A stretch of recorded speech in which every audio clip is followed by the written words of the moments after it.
Hello, hello, welcome to Untold Realms. If I could turn my fucking phone off. Okay. Hi, everybody. Oof. Angels? Oh. Did that get through? Yeah, it did. I'm going to Perfect. castrate you. So, full-on castration. Anyway, hello, everyone. Welcome to Untold Realms, the city of breath and bone. I'm Briar. I'm not your host. That is Makeshift. Hello, everybody. It's me, your boy Square Man. So as you can see, Flowers is currently made out of marble. Insert bricked up joke here. I do this every time with people who are absent. Come on. It's fine. But Yasha is currently busy with real life stuff, so he will not be prioritizing playing D&D with his friends. Coward. But rather terrible. playing Dean with us friends. How fucking dare he? Yeah. He needs to try harder. You sensitive bitch. But anyway, so he is currently away, so today is Festival Day in Pleodorus. And what's going to be going on today is the Fall Festival session. So, also that's the time of year it is right now, it's the fall. Anyway. One day I'll get him to have a campaign in the winter. Eventually. I mean, this campaign eventually will be in the winter. It fucking better be. I need characters bundled up in cute clothes. I need it. Yes. Gotcha. Oh. See? See? I'm a genius. Yeah. Wait. No, let's gonna put more work on Kitty. Oh, I don't need to see it. I just I need need it to to happen. see it. I will see it. Okay. You I will will see it. have to see it. I just listen. I need like Alice in like a real something really fluffy, like fluffy horse coat. Tim like and with the blanket best, as well. the Yeah. best like Of course. tailored coat. Nezrin just in full fur because holy fuck, she's always cold. And then just winter fur Malin, and then Flowers not even changing a damn thing, still with the loincloth. No. Going to get a cloak. Aww. We get him to put something around his neck at the very least, and then we just clip on a thing without him knowing, and he's just like, what is this? What is Chasing his damn tail. You're gonna clip on Malin. Just take her. Click. Aside from that, we might also have any form of like internet issues, since my Discord's been kind of wild recently. It just kind of blocks out my voice, so hopefully that doesn't happen. And it's just like an overheating problem, because it doesn't seem to happen when my room's cool. But might happen. Just keep your fingers crossed, hold your breath, everybody. As well as the fact that I still need to record that whole lore overview thing, and then post it to the channel. I need to keep saying that on stream, because if I don't, people won't be able to pressure me into doing it. They won't know about Oh, it. don't worry. Exactly. Don't worry. I'll pull the girlfriend card. I'll get you to do it. Makeshift. Don't worry. They need to know the true lore. They need to know it. It needs to be set. Down to Please. every single detail. It's Yeah. unironically, I'm a little intimidated about Which recording the whole position thing. did Shanti get her new level in?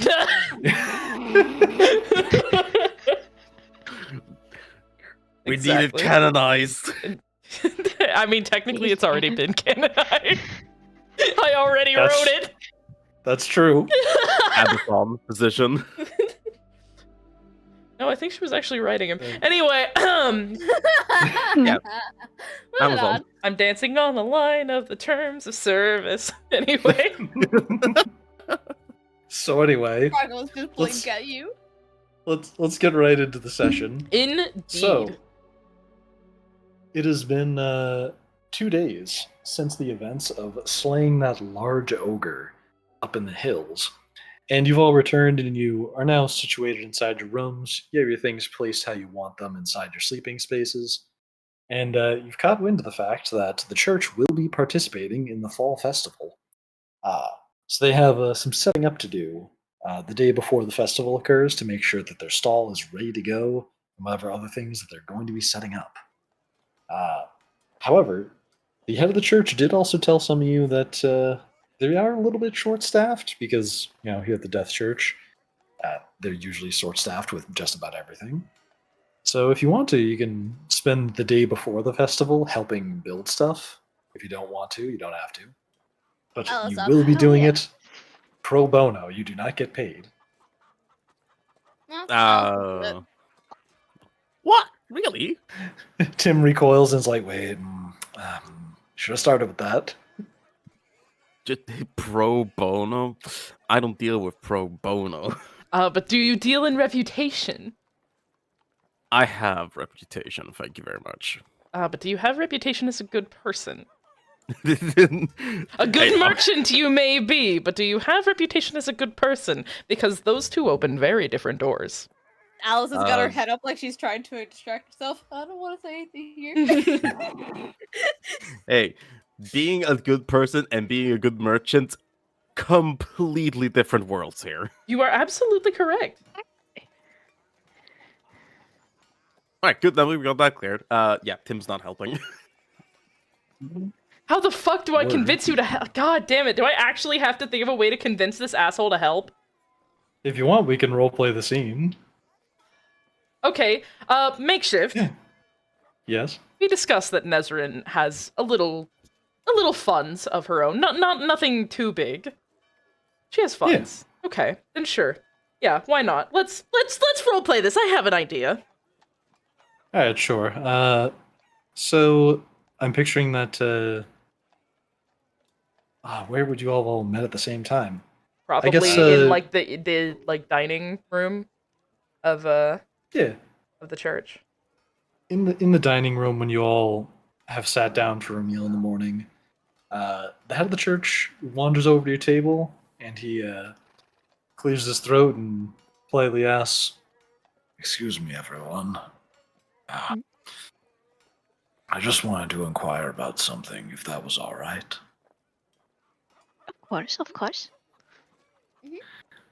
Well, you see, we're going to be participating in this year's fall festival, and I wanted to know if any of you would be interested in helping us put together our stalls this year. I mean, sure. Is it just building that needs to be done? Well, some building, some decorating. It's important to understand that we're going to be quite particular in our construction, as the fall festival is rather important to our church, being the time when all things shed their leaves and go to sleep.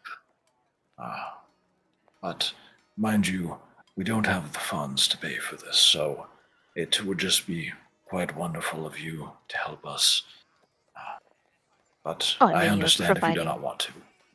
You're providing bed and bed, shelter, and food, so I'd be very glad to help. As part of our original deal, I understand that you might need help, but if it's just out of the goodness of our hearts, I cannot oblige. Do you have something else to do today, Mr. Magnelius? As I always do. Trade. And planning. Uh-huh.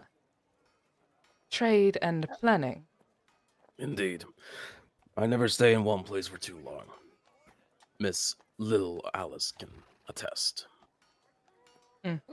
Yeah. However, I will be helping out.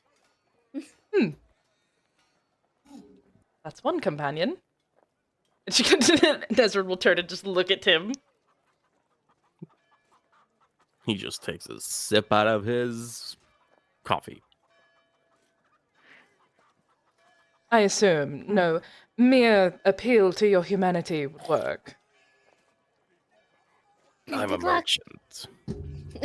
There's not much kindness in my heart. I'm sorry to hear that. And she will reach into her pockets and she will pull out a gold piece and set it in front of him. Not angrily or anything like that, but it is a very firm, like, gold piece. Here. Does that change your mind? Very pointed. He looks at the gold piece and then looks up at you. No, it does not. If you want to buy a day's labor from me, it won't simply do with a gold. I pay Alice 5 silver a day. A day's... She kind of like blinks for a second, looks at Alice. I think you should charge more from him. And she'll take her gold piece back. Well, by all means, flutter off and wander by yourself. She adjusts her robes and crosses her arms and looks at Nicholas like, what the fuck is this guy doing? He gives you this like face. He's trying not to show his discomfort with the discussion because he was just going to be like, "Oh, it's okay."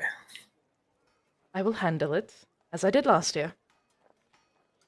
I mean, how much do you usually pay for your or for the numbing creams that you procure?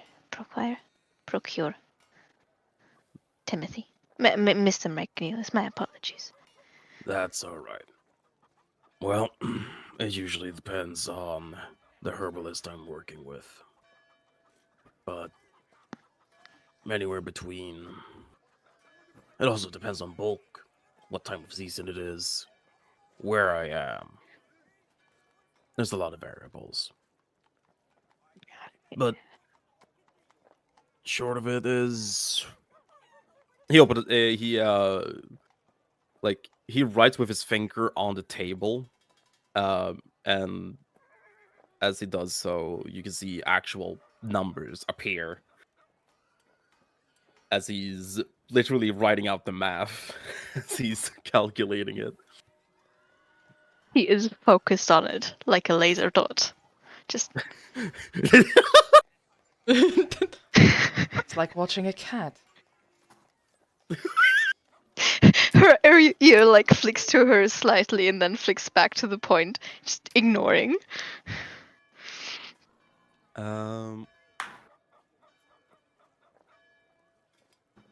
After like 15 seconds, he looks up to you, Malin.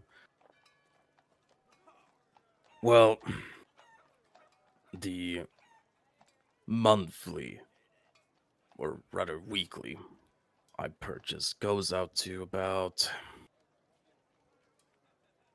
2 gold, 2.5, in that ballpark.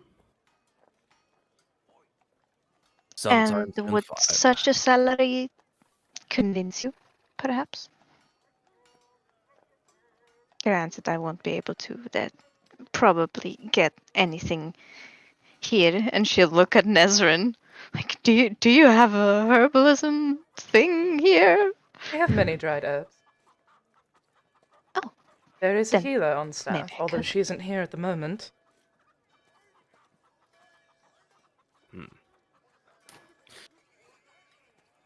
But I could allow someone in to use the herbs with supervision, and she looks at Malin. Rin. Well, I mean, a monthly or perhaps for a supply until our paths divide. let me show you something. He reaches into a pouch and he pulls out a pearl.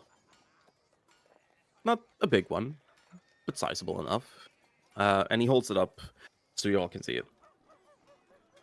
Can you guess how much this costs? No, I didn't I'm come here for a terrible with lesson in money. economics. Looks like about 400 gold. Good luck Ah, finding somebody who's willing to buy it, though. Is that Wayland? Yes. Nessa jumps and is like, fucking Christ. You really need to make more noise when you walk. Timothy smiles at that and says, 400. If I could upmark this 400%. If I could upmark this by 4, I wouldn't even I would even impress myself. No. This pearl goes around for 100 gold. Huh. That's kind of weird. I swear I've seen pearls go for way more than that. Something about the color or the shape? Yeah, there's a lot that goes into the actual determination of cost, or value rather, for each pearl. But no. Bog standard like this, 100. Huh. I have in my hand several weeks worth of stay, room, board. What else? I understand that what I'm trying to say is you cannot buy a day's labor with gold. Information. And he puts back the pearl. Now that is a whole different currency. Ezra's kind of Information. clicking her jaw in like a very, oh, I'm gonna type way. So, you want information about something? Indeed. I mean, Well, I can give you plenty of information on a plethora of subjects. You'll have to be specific. He like motions for you to like step closer as he starts to roll down his clothing a little bit around his neck, and he actually just spins around 180 in his chair so y'all can see. And on his neck, like almost like a branding sort of, sits a flowing bluish goldish mark. And it looks like it was like, when I say branding, it's because how it's indented into his skin. Mm. And he points towards it and says, Got any information on something like this? Makeshift. Can I roll an Arcana check to see if I know what that is? Yeah, go for it.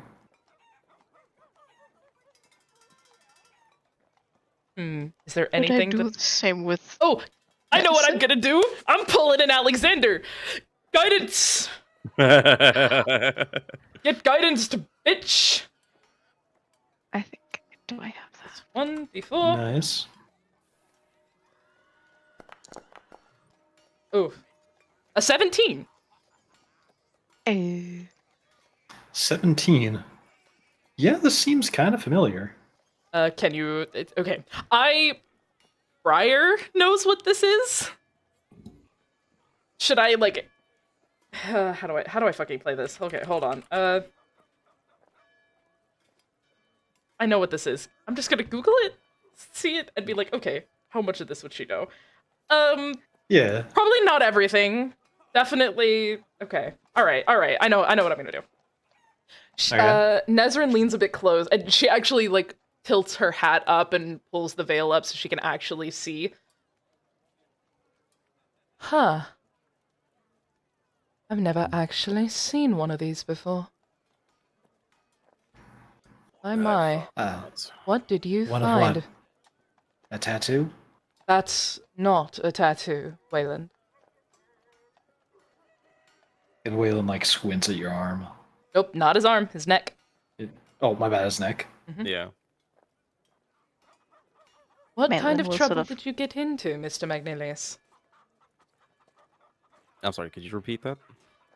What kind of trouble did you get into, Mr. Magnilius? Reading the wrong goddamn book. And where is this book now? And she's like bracing for something stupid. Gone in ash. You did not. Call it retribution. You did not. Oh. And she like puts her face, like her hand on her face.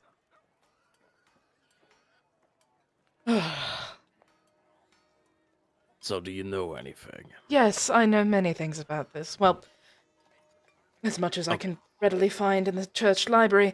That's an aberrant dragon mark. Yes. Let me Okay. rephrase. Do you know something I do not already know? What do you already know? You need to say these things instead of just being cryptic. I know it's an aberrant dragon mark. Mm-hmm. It acts like a curse. Mhm. Remove curse doesn't work on it. Right. It has given me some interesting magics. And like he extends his left hand as far away from you as possible, and Mhm. there's a small flame that appears in his hand. Before he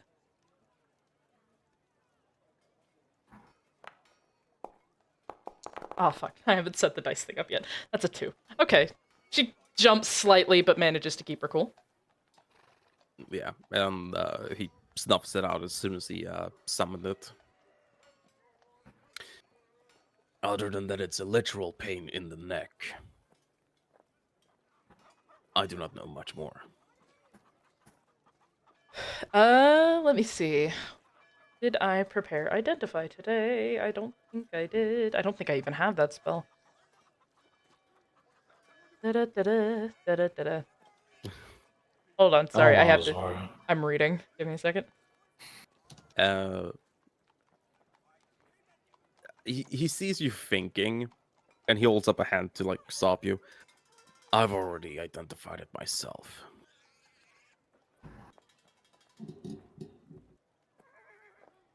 Oh, so the good type of curse that you can't remove. A curse is a curse. He raises an eyebrow at this little ass bitch, and says, "A curse you can't remove is indeed a potent one. Good implies, well, intent." He's not wrong. Good implies morals. There's no morals in magic. It's just Magic. push and pull. You are also Nature. not wrong. What? You are also not wrong. Sorry. Oh, no worries. Motherfucker, El Gordo! Sorry. I'm sorry, this motherfucker, he's alive. I thought I killed him! There's a really fat fly in my house. God. You see Nezrin like No, glance up at no. the ceiling. Nezrin does not have a fear of bugs. She has a fear of fire. No. There's firebugs. No. Firefly. Okay. Sorry, I didn't mean to derail that. You good? Back into it. She pulls the veil back down over in front of her face. Have you tried standing in a magic circle? An anti-magic circle. Hold on. What level is anti-magic again?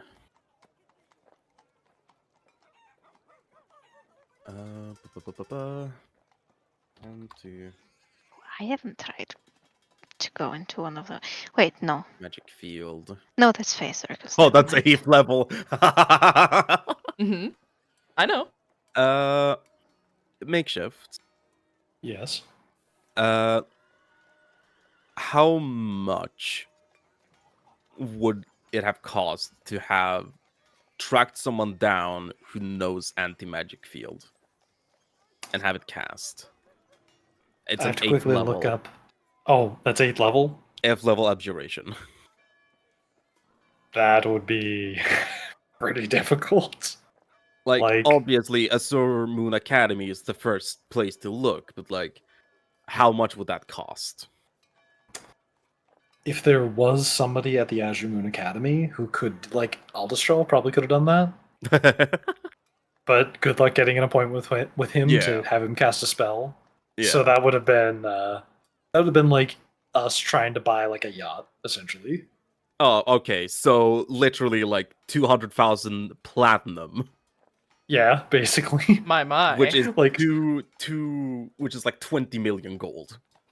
Jesus. Yeah, you can just think of it as like stupid money that's like, Mm. yeah, you're not gonna afford it.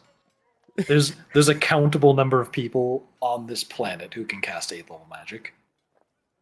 he okay, hold on. I need to give me a second. You spoke of your money and influence. I am missing.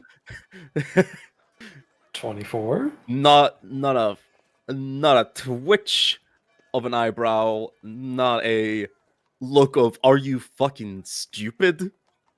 Just a neutral expression and tone of I cannot gather the amount of money it would take to convince someone to cast that in 2 lifetimes. And I mean elven lifetimes. She looks like she wants to tease you about something, but she decides not to. May I try something? It may not work, do not get your hopes up, but something's better than nothing.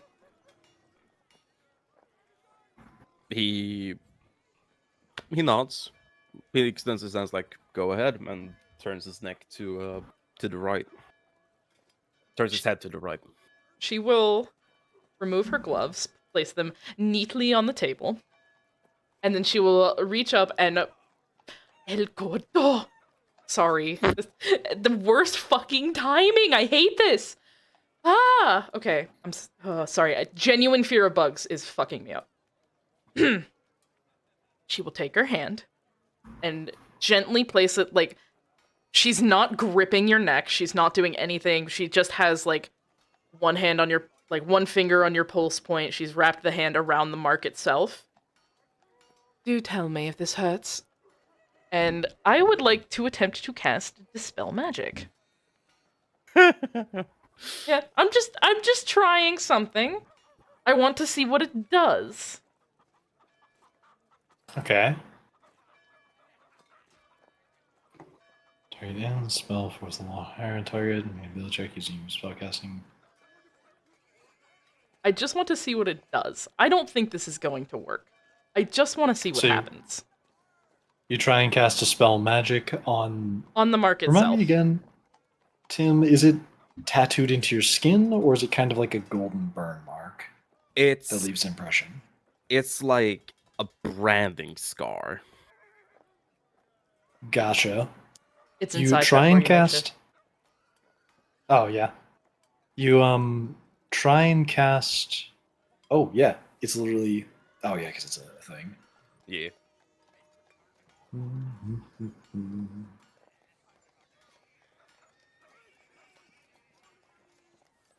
Yeah, you try and cast a spell magic on this, but it just kind of like glows, almost like it's heating up metal, but then it doesn't really seem to get rid of it.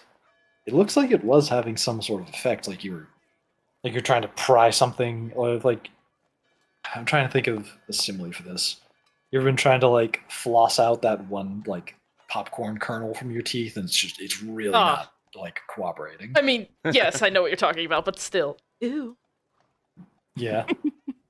Like you can tell it was starting to loosen it up, but like that thing just heated up and then settled right back down. Interesting. He looks at you. Anything else? Yes, actually. We have a book in the church library that has things on aberrant dragon marks, and I'd be happy to share it with you on a condition. And she just gives you a smile. As I said, information is a different currency. Mm-hmm. I heard you the first time. I'm not deaf. Wonderful. Then I assume you'll allow me to borrow the book. Of course. After I've helped you set up whatever you need help setting up. As long as it is returned, yes, of course. Wonderful. He stands up and extends a hand. She eyes the handshake, and then she puts on her gloves again and shakes your hand. Pleasure doing business with you, Sister Ilkhan. Pleasure's all mine. And she turns and looks at Nicholas and gives him a smile and just goes, I told you I'd handle it.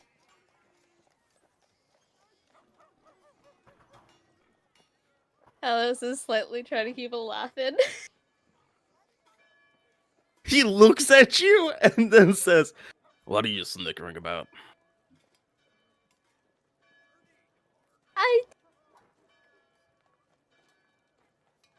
She got you in the end. Got me. Yes. As fun as this is, we do have a He's- schedule to keep. He sighs and says, "God, children sometimes." Wait, how Okay. old are you? And Nesrin will look at Alice. 20 something. Alice literally can't remember at the moment. Her brain's just like, And wait, Malin, how old are you? He will also like go to answer, think. 23 or 4. Maybe Oh. 2. Do not tell me I'm the oldest here. And she like rubs her face. I'm 34. Oh, thank God. I mean, how old are you, Sister Elkan? I'm 30. He places a hand like gently on your shoulder. There's a glint in his eyes of camaraderie. She gives you like an understanding nod, like, yes, children these days. well, yeah, they're both We're the doing two that. Alice boomers at jumps the and goes, Chuck E. Cheese looking at each other like, kids, right? Well, you're both looking into each other, like, doing that. Alice, like, loudly jokes, 26. There we go. Figured it out. Oh, only 4 years 26, off. huh? How? At least your So I brain's am finished the developing. youngest. Gosh dang it. So, Nothing wrong with being the youngest. That reminds me, where is Flowers right now? He was hired by Shepard. One of them. They apparently had some trouble with wolves, so he well. I offered his help. He doesn't really understand the whole money thing, so I have to help out with that. But Ah, I he's see. he's doing that. He gets to cuddle That's- with sheep all day. That's adorable. Exactly. not understanding money. Blessed ignorance. Ugh, right. But I don't understand it either. It's fictional currency. I mean, it's Nezra looks like she wants to correct her, like, it's definitely not fictional, but she just looks over at Tim and is like, you know what, I'm gonna let you handle that one. Yeah, Oh, no? I kind of agree with Millen here. At home, it's you do work for work kind of thing. It's money's not a thing at home. Speaking Do of work, you- and she, like, taps her wrist again, like, we gotta go. So, Right. what needs to be done? Let's see, we need to set up our booth, and then she looks over at Nicholas like, I was only supposed to help with getting the people, you gotta tell me what we're actually doing, please. You hear Waylon like tip the bowl that was at one of the seats, and he goes, and probably go shopping for some meat.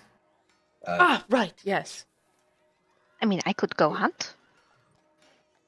Actually, that was going to be my suggestion too. I didn't want to sound ungrateful about this meal. And he's like looking at it, looks like a bowl of oats or something. Do you guys have a place to, store something like a deer if we can hunt it? Timothy clears his throat. I'm a merchant. Let me use my most prolific skill. There's a butcher in town, yes? Of course, there's multiple, and I'll be real honest. There's really only one that we use. The other two aren't exactly the most friendly of people. Well, I'm not associated with the Death Church, so Well, Death Church isn't the problem. I'll admit that being able to go buy the meat is more reliable. It just guarantees it's going to be more expensive. However, pardon me. Empty stomach burps. But, hunting guarantees that's free as long as you don't lose the arrow. Yes.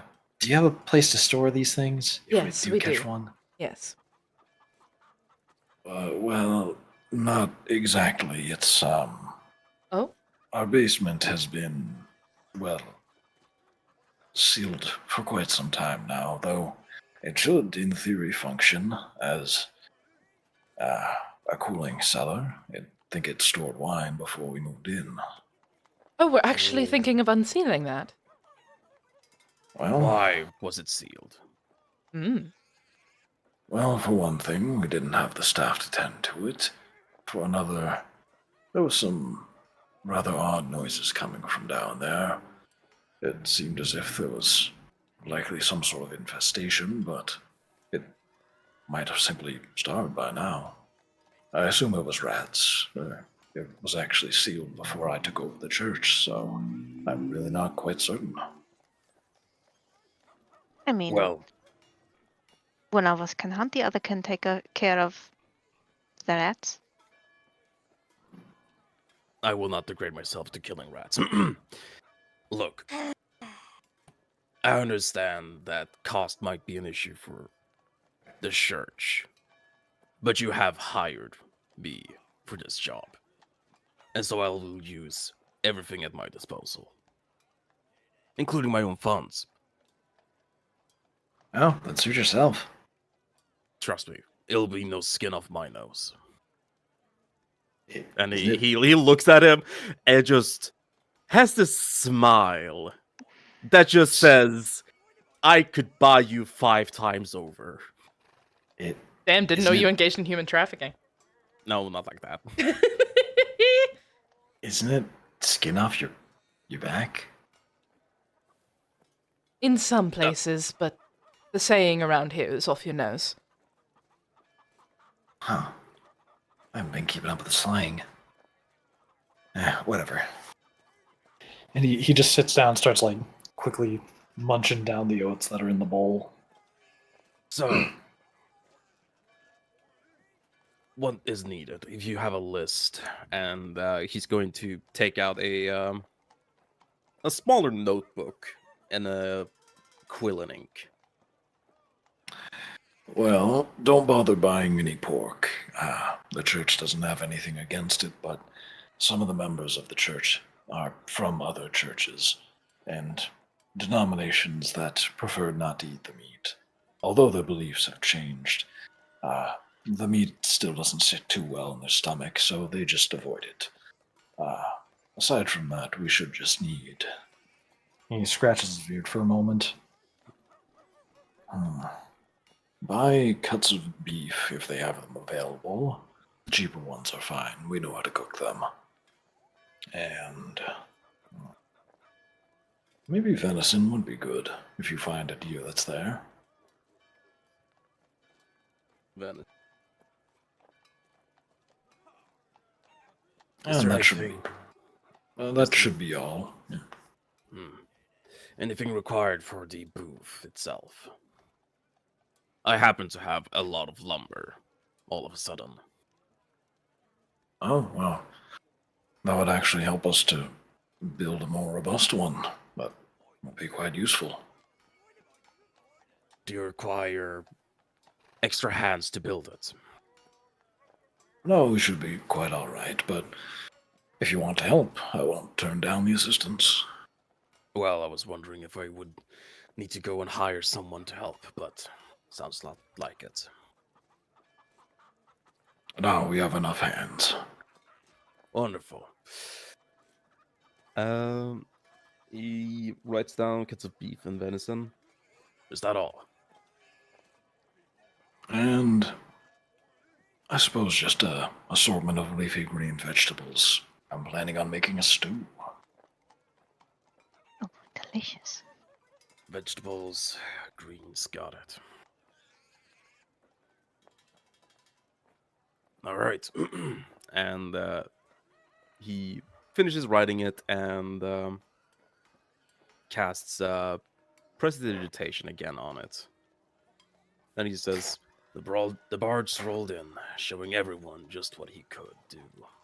and the ink dries up. He closes it, stands up. Well done. I'll be off. Alice, if you could unload some of the lumber that's required for the stall from Grampus's cart, I shall walk into town and fetch us ingredients. Will do. Wonderful. Oh my god, she got a more masculine, feminine voice I cannot do, so. If you don't mind, Mr. Magnelius, would you Yes. mind if I accompanied you? Of course not. Thank you. And he holds out his elbow for her. She looks at him, raises an eyebrow underneath the hat, like, No, what? just offering. And he's gonna Just offering. Do you need to do anything before we depart? No, I already have everything. Then let's depart. She will actually take your arm. Finds it very polite, hell yeah. very mindful, very demure. Alice is just going, he's trying to. He's doing it. He's doing it again. Mom! Oh, Hoary Bard's going at it again. He's milk hunting again! Oh no! Oh, you. I mean, okay, Alice doesn't have an issue with it. It's just more of it's funny to her that's all he seems to do. That's consistently everywhere, other than the Trade and Merchant. fucking. Trade and fuck. That's what he do. That's what he do. Is anyone else coming with us? They're Wayland just- is not going shopping. Waylon can it's not. suck my fat nuts. Lol. Wayland is going to take care of the rat infestation, right? Or rat. I Yeah. mean, first you got to get that thing unsealed. Yeah. Oh yeah. Best of luck with that. I mean, Unsealed? you got a big, strong horse, the centaur lady. Don't- Oh. Although it would depend on if it's on like downstairs and it's like right there. No, she would not be able to. She'd probably like smack her face into the door, falling. Just like Oh. ow. Yeah. This would be a very awkward angle for you to try and like get at once you see it. Damn it! No, Alice can't just let me be tank. So Let her. I'll say Group A is going shopping. Group B is going to go check out the basement door. Yeah. Let's start off with Group A. This should be pretty simple. Tim, you go walking on into the town of Pleiodorus, looking for just a butcher shop, I guess. Yeah. Precisely. A I could- butcher shop and see if he can't find a general market General Market. General. for the vegetables. See if there's a farmer in town who has a fresh harvest. Yeah, you go looking around. You see that there's seems like things are pretty busy. People are already starting to put up their stalls and get things ready for tomorrow's festival. And you can see some stalls that look like they're selling some fresh veggies. All right. Before he approaches, Nesrin, as we start to approach the stall, he sort of retracts his elbow a little bit as he takes a hold of the staff and then spins it around for half a second before smacking it against his hand. And as he's Fucking doing that, he asshole. says, Sorry, give me a second. I just got fucking dive bomb. Jesus. It's the fly. Yes, it is El Gorro Pinche Pendejo! Sorry, I'm so sorry. It's the genuine fear of bugs. Like, good. it buzzed by my headphone. Ha. Okay. Okay. Ha ha ha ha. Fuck! Okay. Give me 1 second, please. Take I your don't time. Take your time. oh Lord, it ain't easy. Let's If you're see. about to interact with Nezrin, do you want to do Group B first then?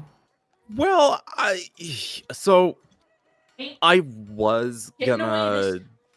just describe how he casts how he casts a spell. That's what I was gonna do. Okay. My apologies. Okay. I have my weapon so- of choice. So he retracts his elbow from Nesrin, grabs a hold of his staff, and as he spins it in front of him and smacks it against his hand once, he says, "For their chest filled with pride, never to let them down." As he casts Enhance ability on himself.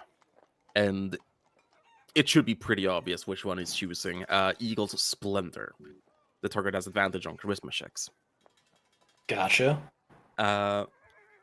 And You're not about to use that on Nesrin. no. He's the one talking. Yeah, I know. That's why I'm just like, I don't think you're using it on her. So, yeah, he peruses the market stalls and tries to find what would work in combination to beef and venison. He might not be a cook in that sense, but you start to associate certain patterns with what is bought. So when someone buys beef, then usually it's like, oh, well, maybe some potatoes or carrots or onion. Venison might be a little lighter, maybe often bought with salt as well. So he's going to rely on his previous experiences in dealing with cuts of flesh when he buys the vegetables. Can I generalize everything, all of that down to persuasion check at advantage? Yeah, you can do that. Baller. Let me just roll this twice. 24. Wow. Nice. So, who do you walk up to and try and chat about the prices? Well, after perusing around a little bit, he probably goes up to the person who is finished setting up their things and has a larger variety than the other ones. Yeah, you go to a vendor with the most variety you can find. They have kind of all assortments, lots of different colors of vegetable in front of you. Even like a few vegetables you don't really recognize, but they look to be kind of a hairy, heavyset looking dude who is reading a book, but he's sitting like a little higher up. He's probably keeping an eye out on his vegetables just in his peripheral vision.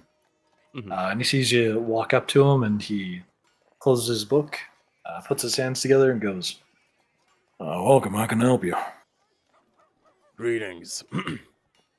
I'm trying to find some vegetables that would work nice with cuts of beef or venison. Oh, yeah, perfect. See here. And he, like, leans forward. He's, like, looking around. He's like, those right there, those are called carrots. Those are going to be some good ones for you. Chop them up into cylinders. Real nice. Just make sure to clean off skin, peel them off. Make sure they're nice and smooth. Pardon me. All right, a little more than drink. You just gotta burp a little bit. I might. What else? Oh, yeah, right there you got this. he like picks up a handful of something, and he's like, Oh, yeah, that's celery. You might want to go with some of that, too. Cook it up in a real good stew. Nice and crunchy.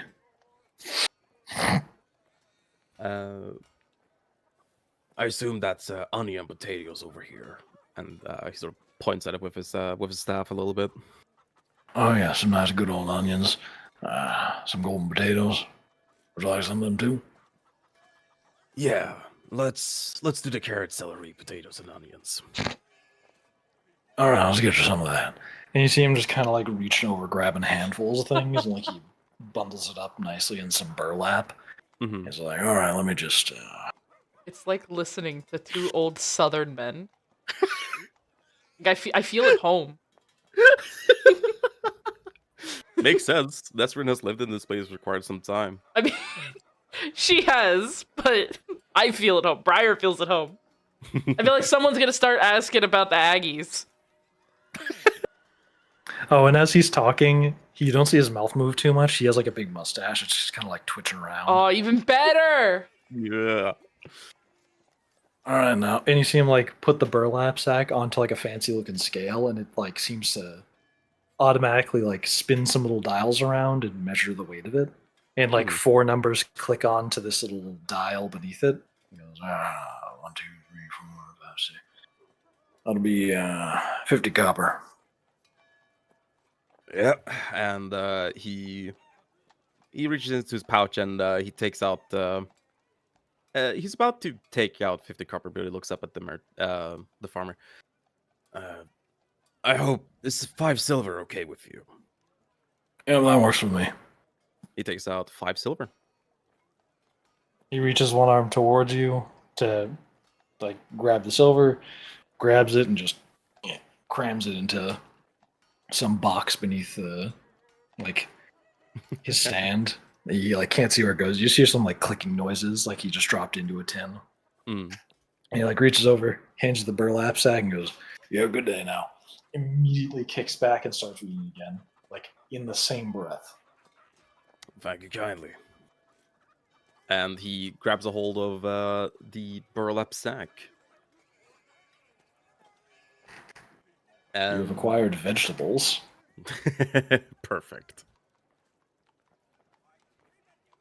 And he begins walking away again, extending the elbow for Nesrin. Impressive to see you at work, and she'll take the arm. Well, when it comes down to these smaller purchases, it's often not worth haggling, especially when the price is correct.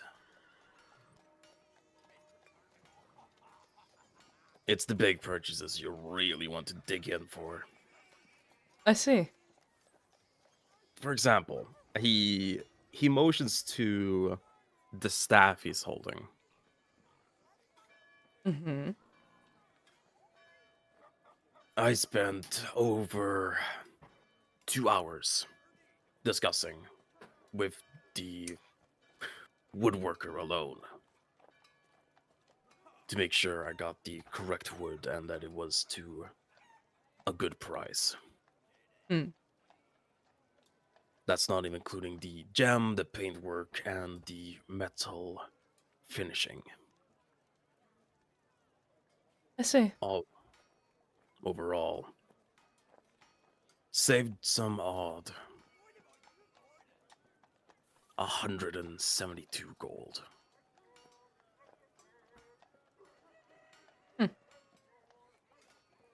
I do apologize. It's not a slight on you. I just find haggling and selling terribly boring. Well, it's an art form. Absolutely. I admire people who can do what you do.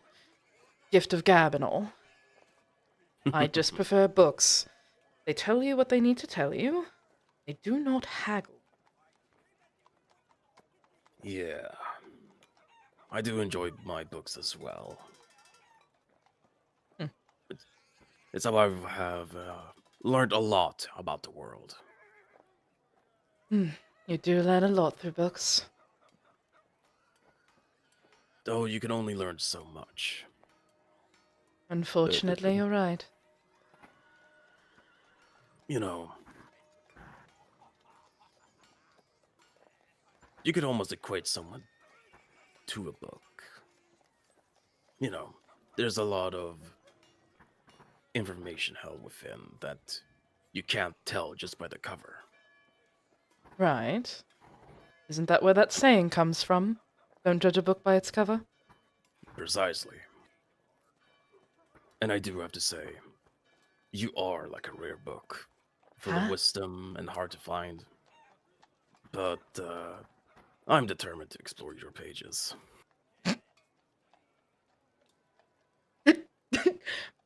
She puts like her hand over her mouth like she's trying to stop herself from laughing. He sort of half chuckles at that. Let me just do something real quick. Do-do-do. let me make sure she's not that socially oblivious. She's not. Okay. She knows exactly. She knows exactly what's going on. Mr. McNeilis, are you propositioning me? I am indeed, Sister Ilkan. Oh dear. I hope you're not taking an offense to it. Oh, God, no. Questioning your taste, maybe, but not taking offense. I will have you know I have excellent taste. Right. And he looks at you kind of pointedly. Uh-huh. Right. The answer is not no. Just give me some time to figure you out before I jump into bed with you. You are kind of all over the place on my... Oh, what was it called? Compass, Yes, compass, thank you. of course. And don't worry, take all the time you need. Let's see if we can't find that butcher, shall we? I know exactly where it is. Ah, wonderful. This way. Let's hope this one isn't as bad as the other one. Ugh. Right. And she will show him the way to the butcher. Nice, you do that. It's pretty Take a close shot. by. Oh, you. What did he say? You do that. I'll take a shot. Please Yeah. What you said. do not take shots every time Makeshift says that. You will put your health in Fucking problem. bet. Where's the sangria? If you do that, you would be able to light a match in front of your mouth and breathe fire Bet? just by breathing. Is that a promise? Do not drink that much, folks. Here at Untold Realms, we do not endorse Alcohol. turning your blood into pure alcohol. But think of the efficiency. No. Anyway, so you find the butcher shop. It's basically just on the same street that you're on now. It's like a minute's walk away. You walk in, you see a pretty simple area. There is a man sitting at a counter, just kind of waiting around, also reading a book. And that's all you see. He sees you walk in, door like bell on the door rings, and he turns his attention towards you. He goes, welcome. What can I do for you? We're looking for cuts of meat, quite obviously. More specifically, we're hoping for beef or freshly butchered venison. I got some good news for you. Just 2 days ago, we got in a fresh deer. I think you'll love it. Wonderful.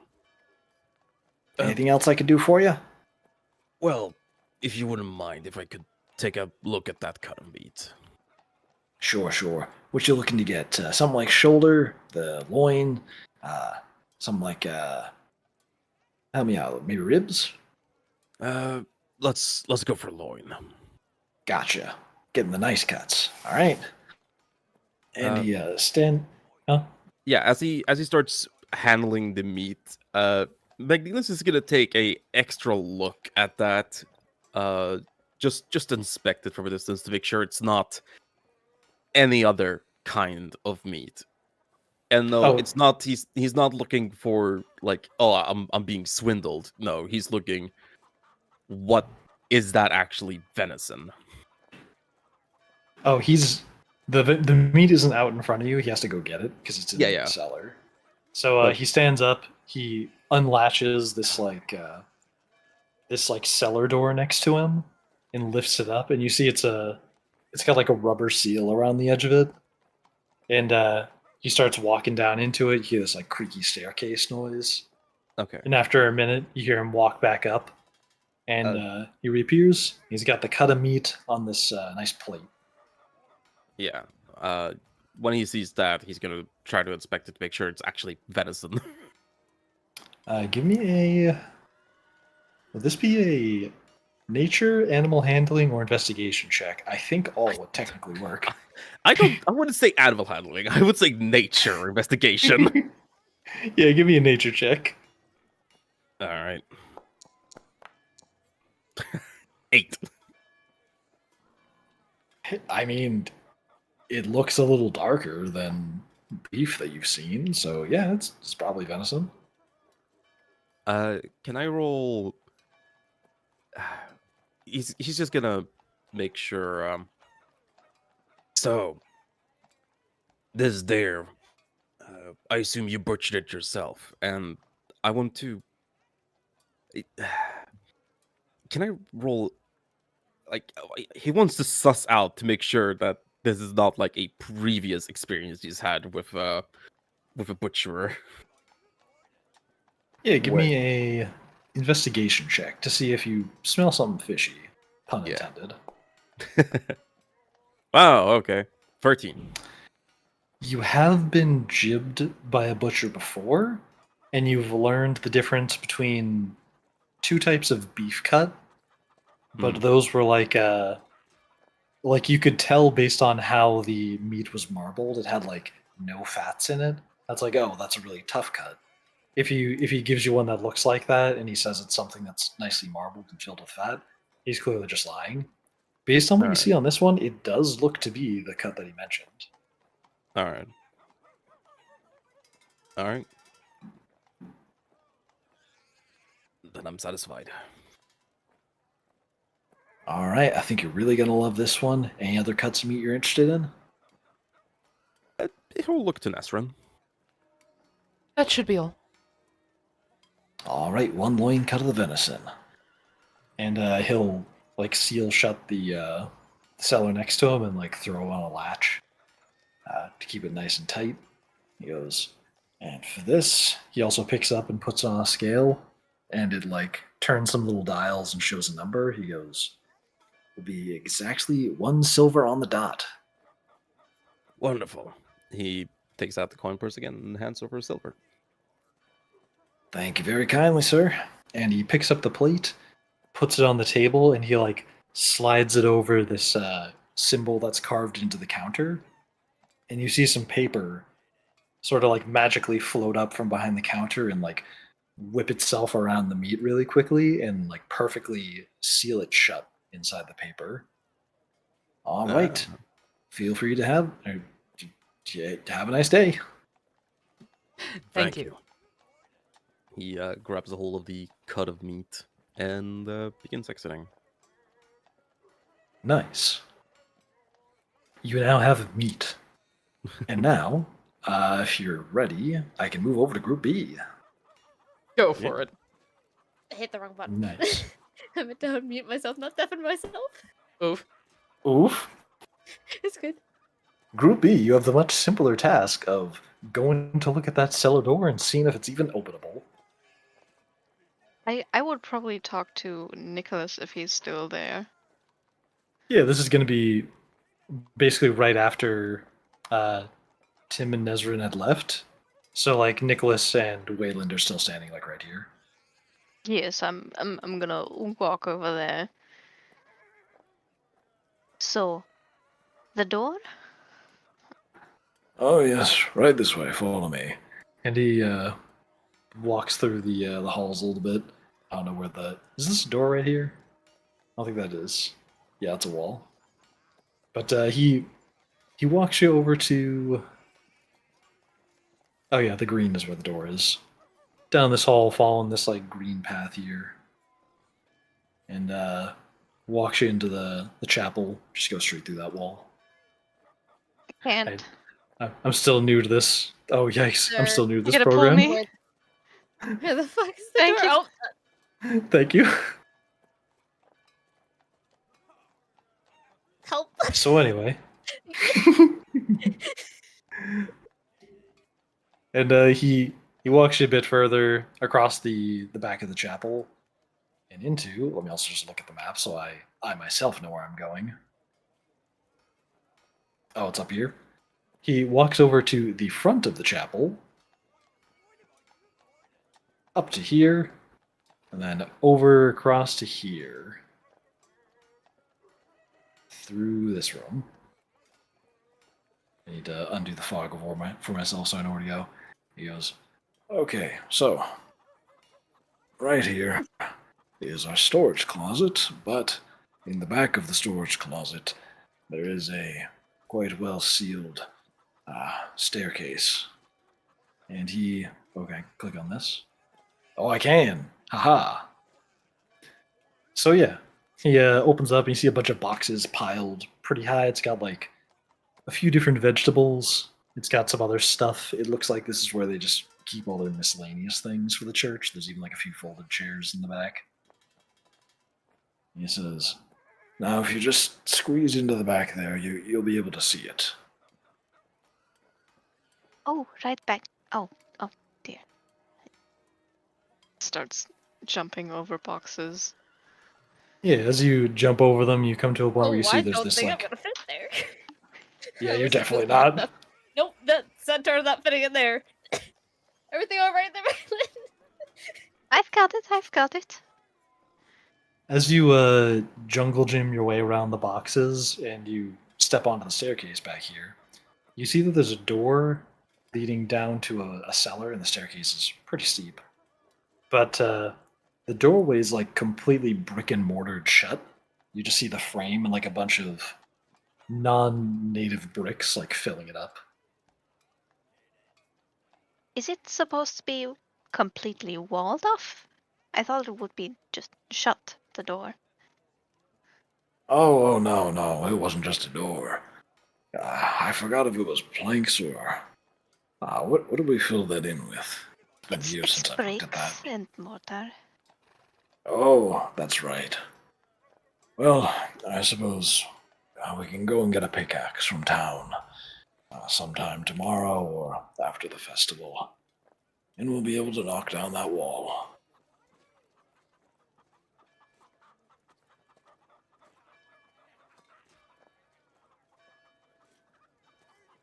You I mean, I can. might be able to tear it down, maybe.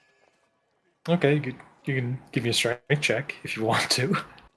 See if I you can would knock out some of not it. do that in my own form. I mean, I can try. It's not You gonna know, be good, but I can try. Ability check. Normal. how do you try and attack the wall? Like shoulder ram it. Do you try and shoulder ram a brick wall? Yeah. Yeah. you do, Oh, you you small thing. uh so I forget the name of your character, Purple. Is it Alice. Alice. Alice? Thank you. Alice, you hear like a soft like thump noise. Maylin, you good? I'm fine. I was stupid. Tell me you didn't try and hit the bricks, Seems old. Maylin. Sweet little thing. Can you think of any animal that really knows how to like break down walls? Can I do an intelligence check? See if Alice would. Give me a nature check. Oh, nature check. Okay, that's different. Yeah, that's better. That's an 8. I don't know, maybe a big one. Maybe a horse could kick it. No shit, Sherlock. Hey, that's just what pops into Alice's mind. Fair enough. Yeah. I would say a horse, but All right. Not to offend you, but how are you gonna fit into there? Even with all the stuff cleared out. No. I've got it. I've got it. And she's going to do wild shape because she's a druid. She can do that. Yeah? Yeah. Currently, Alice is giving him a. Excuse me, sir. I'm not that stupid. I know I'm not making it over there. God damn. So she is going to wild shape. And that is. Fuck.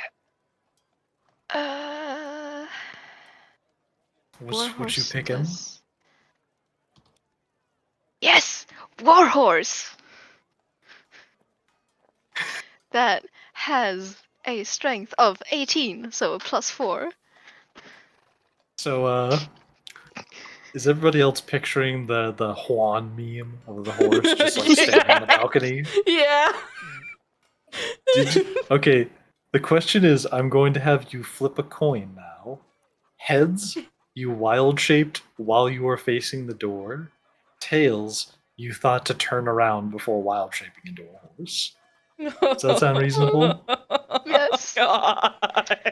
Give Okay, me a can I coin do an flip. intelligence check? Actually, yeah. Do an intelligence check. DC 10. Come on, Mel, you're smart. You're Come on. smart. Come on. We don't want mom and dad to come back and find there's an issue. I'm smart. I'm smart. Yeah, 14. Okay. That's okay. You thought to turn around, then turn into the horse at a 45-degree incline. You are now a horse in the back of a storage room, facing up a staircase. I'm gonna kick You try and kick the stone the wall. Give me an attack with the horse hooves. Motherfucker. Let me just look at this. Attack roll, that's a +6. So give me a 20. +6. A 20. That is a dirty 20. 20, you hit the door, roll for damage. That is this one. 2d6 plus 4. So 2, 4. Nice. 11 points of damage to the wall. 11.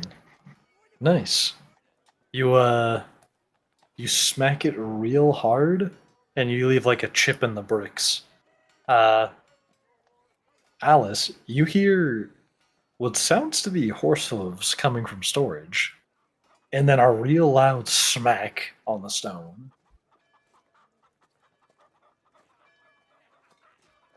Okay.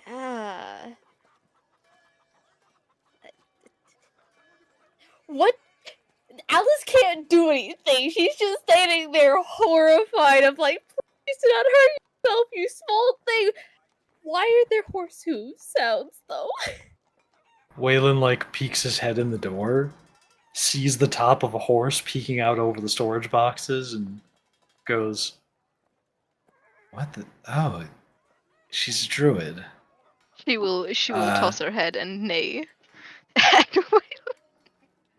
You hear horse noises coming from storage, Alice. Horse noises. I don't want to sound insensitive, but is this offensive or something? I've never seen this No. before. No. Okay. And she I'm assuming he's tiny compared to her like everybody else, and she's gonna put a hand on his head and be like, you need to relax. Gotcha. And he'll motion away from your hand after you do that, slightly uncomfortably. Good. Could I just kick the door out, or kick the wall until it is broken down? You gonna just keep doing that? Yeah. If I After can. 10 minutes of doing this, you're kind of putting some work in on one brick. It's starting to chip away a good amount, but it's just kind of starting to hurt your foot. And it seems like this is going to take a really long time. It's probably best to just get a pickaxe. Yeah, and then she'll transform back and hop on one foot slightly and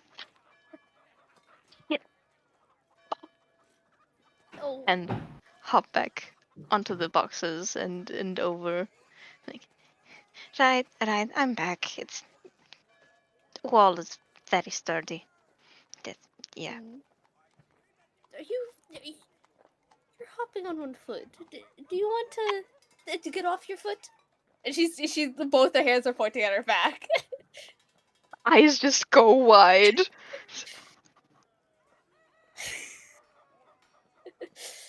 May I? I'm offering, yes.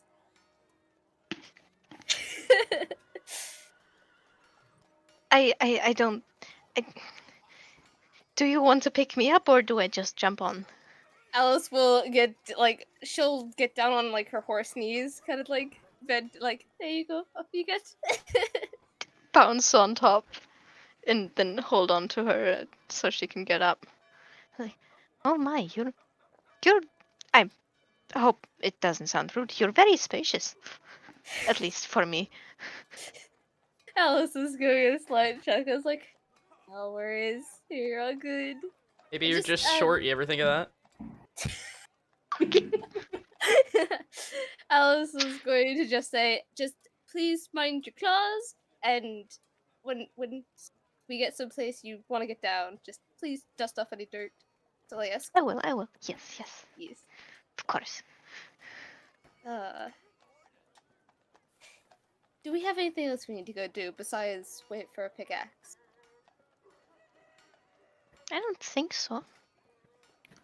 I mean, we could check in if Nezrin and Timothy, Mr.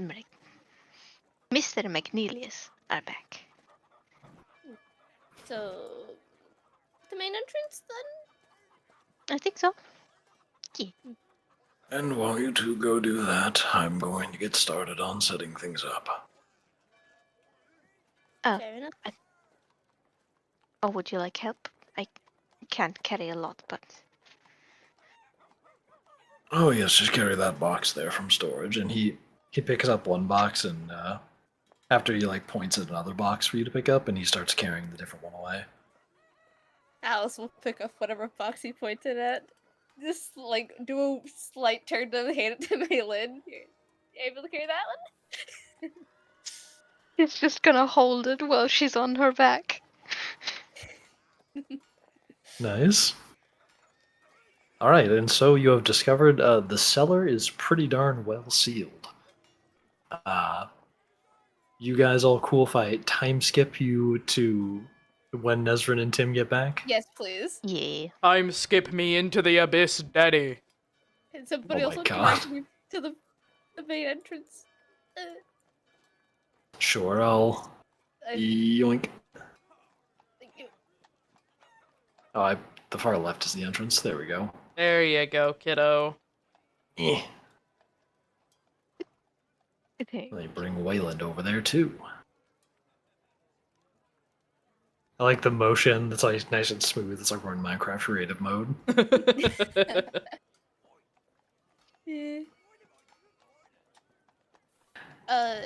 Just question for you, Kitty. Would Maylin still be on her back the entire time? Yes. Okay, yeah. Absolutely. Just want to make sure that she doesn't, swing her arms backwards and, behead you. Thing. Oh no. Accidental cat beheading. Very sad. And so, now that you, I'll say, once after a little bit of waiting, eventually Tim and Nezrin come back with some of the things that they've looked to shop for, all bundled up. And out in the yard, Nicholas is just kind of like working on getting some stuff propped up. This is part of a yard that's I don't think is on the map, but he's getting the festival stuff started up. Would you like the map makeshift? Yes, that would be helpful. Let's do that. My brother in Christ. Okay, I'm gonna show you something you. really cool. See that taskbar up at the top? Yes. You see that little thing that looks like a divided folder? You hover over it and it says scenes. I don't Right think next to we're- combat, buddy. Hang on. Sorry, people, I'm a little restarted. I will find this, I swear. Do you see the Oh, two it's up. chat bubbles? My bad. It's upper right-hand corner. I was looking Yeah. at upper left-hand corner. Oh, mi Okay. brother. There we go. I thought her was Scenes? the one who needed signals. Right. Scenes. You see that Yeah. thing that says Session 2 Festival? Yeah. Right click it and hit activate. Wapow. There you go, buddy. Yay, Now I'm you gotta pick a learning. spot for us. Gotcha. Let's see here. No tokens visible on. the- Just give it a second. I need him to pick a spot. Um, let's have you be closer to the road, like right about, uh, uh, right here. Right here, this one. Sure. Yeah, I mean, that works. a little bit nicer tent. Okay, lovely. Yeah. How many pounds of wood did they need to use for the stall? For the stall, not too much. The lumber that you used was able to. They had like some kind of old lumber that they were using to keep this thing up. So really, you just kind of reinforced their stall and made it look nicer. Otherwise, they have a tent dedicated to like other stuff that they need for staging. So like 3 pounds. Yeah, about 3 pounds. Sure. Okay. Thank you. Damn, look at this map. Yeah. Help There's lots of different me. places that are getting set up the night before, but it looks like a lot of them have kind of already done most of the setup work. Since the Death Church doesn't have too much staff, they were, a little slower getting things done, but yeah, whatever. It's a festival. Fast or slow, death comes for everyone. Makeshift, quick question. Yes. While Tim and Nezrid were coming back, Nezrid would have been keeping her eye out for perhaps a certain cloaked figure that she might recognize.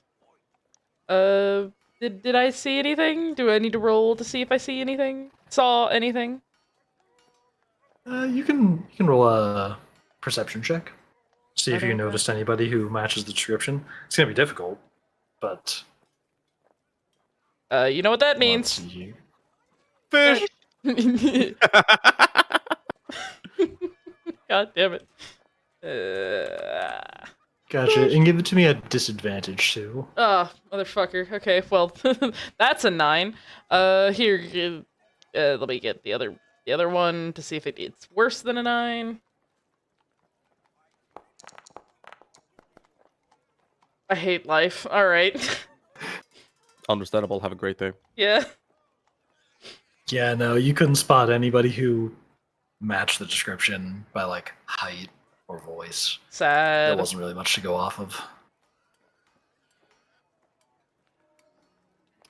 And so, yeah, you are now at the setup of the festival. But first, before we get started on that, who wants to go take a bathroom break? Me. Yes, I want food. It's piss time. Yeah.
Can you not for once? Can you just not? How about that? Glad you got that No. out of your system. Yeah, I had to get it out of my system. You know what else you need to get out of your system? Dick. Oh,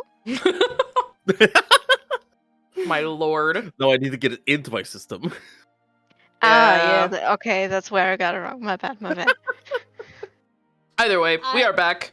No. Makeshift. Do All the right. funky thing, Mr. DM man.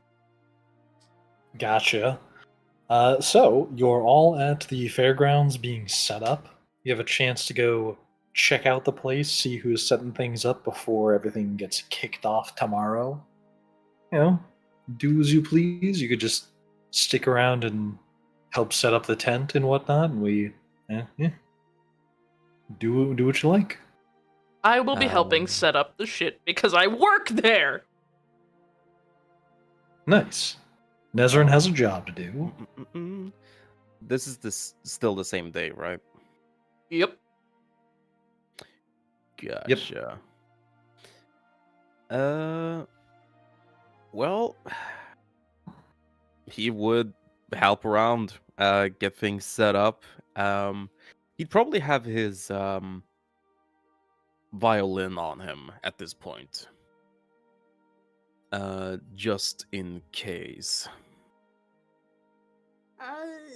In a sweeping glance from where Alice is, can she see any sweet shops? Over across the way, you do see what looks to be a stall that's going to have food at it. Just based on how it's set up, it looks like it's meant to have people surround it. Okay, can you ping which one you're talking about? Yeah, this one right here. It's like to the right after the bridge. Why is my... There we go. Oh, up there. Right there. Yep. Okay.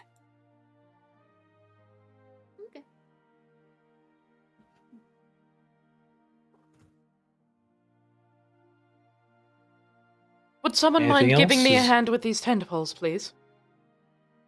Yeah, you got it.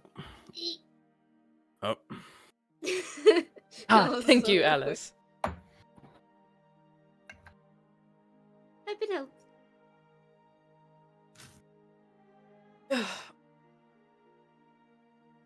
You can tell Ezra does not do a lot of physical labor because after a pretty short amount of time, she starts using Mage Hand for shit. Oh, I know exactly what Timothy's doing. Oh, what is he doing? Do tell us. He's going to use his extensive experience of setting up stalls to Mhm. set this up in the best way he can. Oh, hell yeah. He's also going to spend some time. Actually, before he does that, he's going to spend some time walking around the camp, walking around the place, see what they do, what works for them, and he's gonna take bits and pieces from each one. Like, this would work for us, this would work for us, this would not work for us, this would work for us, and then combining the general culture, general culture from this place, and combine it with his previous experience of setting up market stalls. Gotcha. So as you're looking around at other stalls, it looks like a lot of these stalls are designed specifically to be visible from a distance. You know how those street vendors in YouTube videos will have these they'll be really fun to watch on YouTube because all their stuff's on display, you can see it from any angle. It Yeah. looks like it's small kitchens are designed to do that. Various stands are designed to be seen from every direction, so the stall should probably have items pointing in every direction as best you can. Got it. Give me a perception. Give me a animal handling check as you pass by, as you catch a view of this pen down here. Nah, okay. Oh, whoops. Because you were down there, just give me an animal handling check as you see that. You No. got it. No. Wow. 6. You see that there is what looks to be just a pretty calm looking bowl just sitting in that fenced in area. Now there's somebody who's in the pen with them who's just like feeding it or something, but you know, it's probably going to be for something. Like this is probably an attraction. They're just like having the bowl there today. Probably feeding him something extra calming. All right. Well, he spends like an hour and a half looking around, and then yeah, as I said, he's going to apply what he has learned to the stall as best as he can. You do notice that. Give me a perception check as you're like up here, right Yeah, before these tents here. You got it.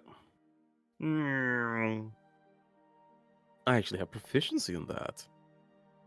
20. Dirty 20. Yeah. You notice that up on this stage over here, there seems to be some guy who just. It looks like he's going through some, like practice speech. Like he has like some notes in his hand. He's kind of like gesturing around and like walking a bit. Looks like he's practicing something he's gonna be saying. Fair.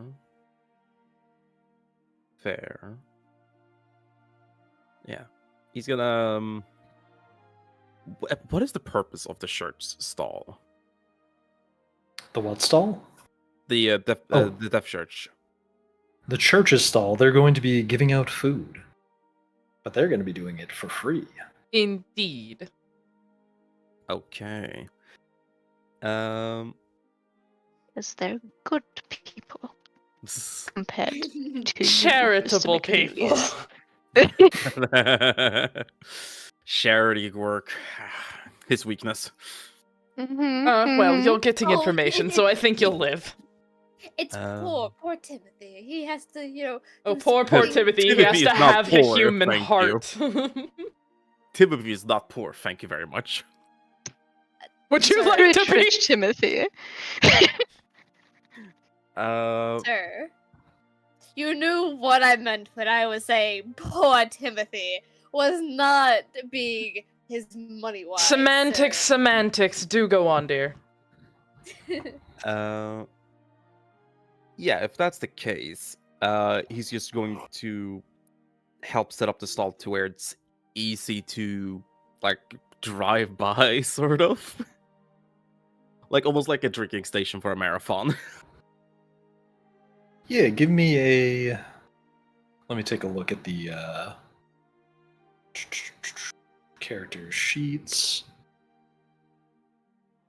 Give me a. What kind of check would I want this to be? Give me a performance check at advantage. All right. Could I argue using wisdom? Since Yeah, you you're could- pulling on previous experience. Yeah, you could use wisdom if you want. I'm actively making the making the modifier lower, but that's funny because that's a 20. Nice. So you kind of position things at the stand such that the easy grab and go items are positioned at the front, where like they'll be reachable. But then like you have a item that's a bit more colorful and eye catching, like maybe some big fruit like a watermelon or something, is propped up a little bit higher to catch attention, so people will be more likely to glance at it and then reach to pick something up. So you do a pretty okay job of making it more appealing to like walk up to and pick something up. All right. And maybe a speech is not the best way to pull attention for these people. So he's going to stand around here for the sort of remainder of the evening, or at least the majority of it. And he's going to play his violin. Gotcha. You practice your violin, and everybody in the party, you get to enjoy some violin music. Actually, give me a performance check to see if it's good music. May I join him with? Oh! 20 Nice. Natural Nat fucking 20. 20. Let's for go. a 26. Oh my, yeah, if you want to join him in the music, you can also roll a performance check. I feel bad now because he's got such a good thing. Well, okay, that's fine. Guidance! Guidance! I guided Bardic myself. inspiration! Bardic inspiration!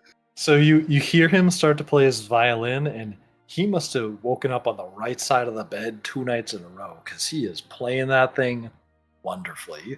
Do you want to Hey. join in? Nice. Yes. You have Can I- guidance and apparently bardic inspiration. At a 14 Yes. roll. Performance. At a d4 and a +4. Okay, +4 Mhm. and plus One 1d4. Just- 1d4. 24. I hope that works that way. I believe in you. Yeah, there you go. Okay, alright. 19. Hey, 19! Timothy, is Timothy a bard? Yes, he is. Oh, nice. I'm gonna say because of Brother. that nat 20 on performance. Sorry, I was confused. I was like, where'd the bardic inspiration come from? But anyway, He's a bard, brother! I Sorry. am not a sorcerer. had a brain fart. So you That's do one of that. you do such a good job performing that everybody in the party gains a bardic inspiration. Oh, fuck Baby. yeah! Yeah, you just Hell have it until you use it. Do I get it on top Ah. of the one I just used? You just have a bardic inspiration in your pocket until you use it now. Oh hell yeah! All right. Well, for the foreseeable future, and as a safeguard if I need to run away, he's playing music, and Nice. it's meant to be catching. So there's a mix of, yeah, probably as low as the violin will go, to go further out. But it's uplifting. So low notes, but uplifting in tempo. Major key, not minor, I'm guessing?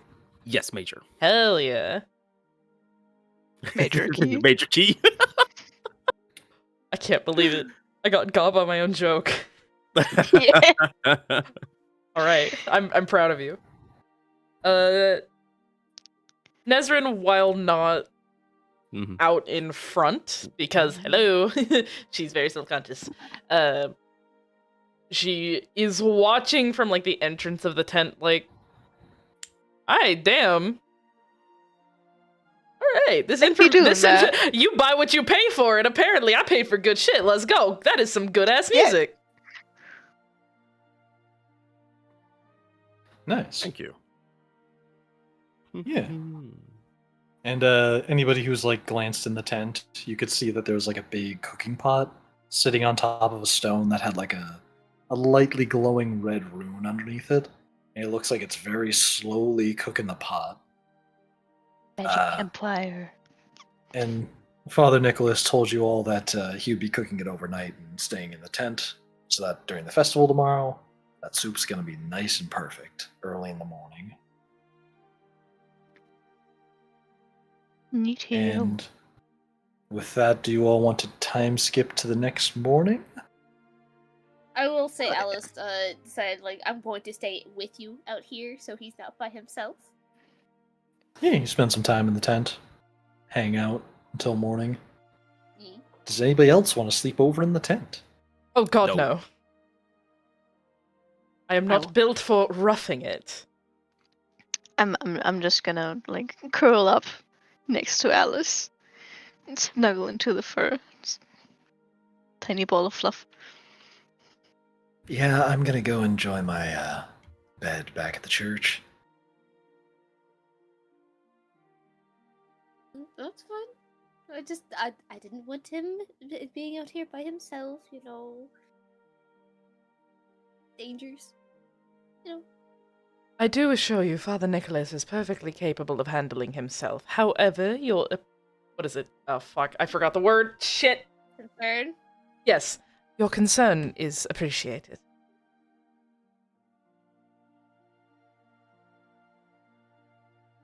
We've got it. What? What'd you I'm also sleep. We've got it. Oh, okay. All right. Good night, then. I do Good not know night, how sleep they do well. that. Flexible spine, really. Imagine And having a so- spot. You all get a long rest, and Oh, fuck yeah. I get that spell slot back. Let's fucking go. everybody ready for me to time skip to the next day where the festival is occurring? In Yeah. fucking Yes. D. Let's go.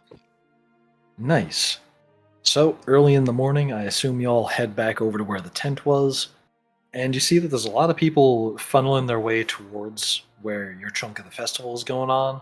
There's other parts of Pleiadorus that are also doing a festival, but here, like, closer to the outside of the city, get a more woodsy vibe to it. Like you saw, there was that bowl in the pen. You can really have something like that in the middle of the city.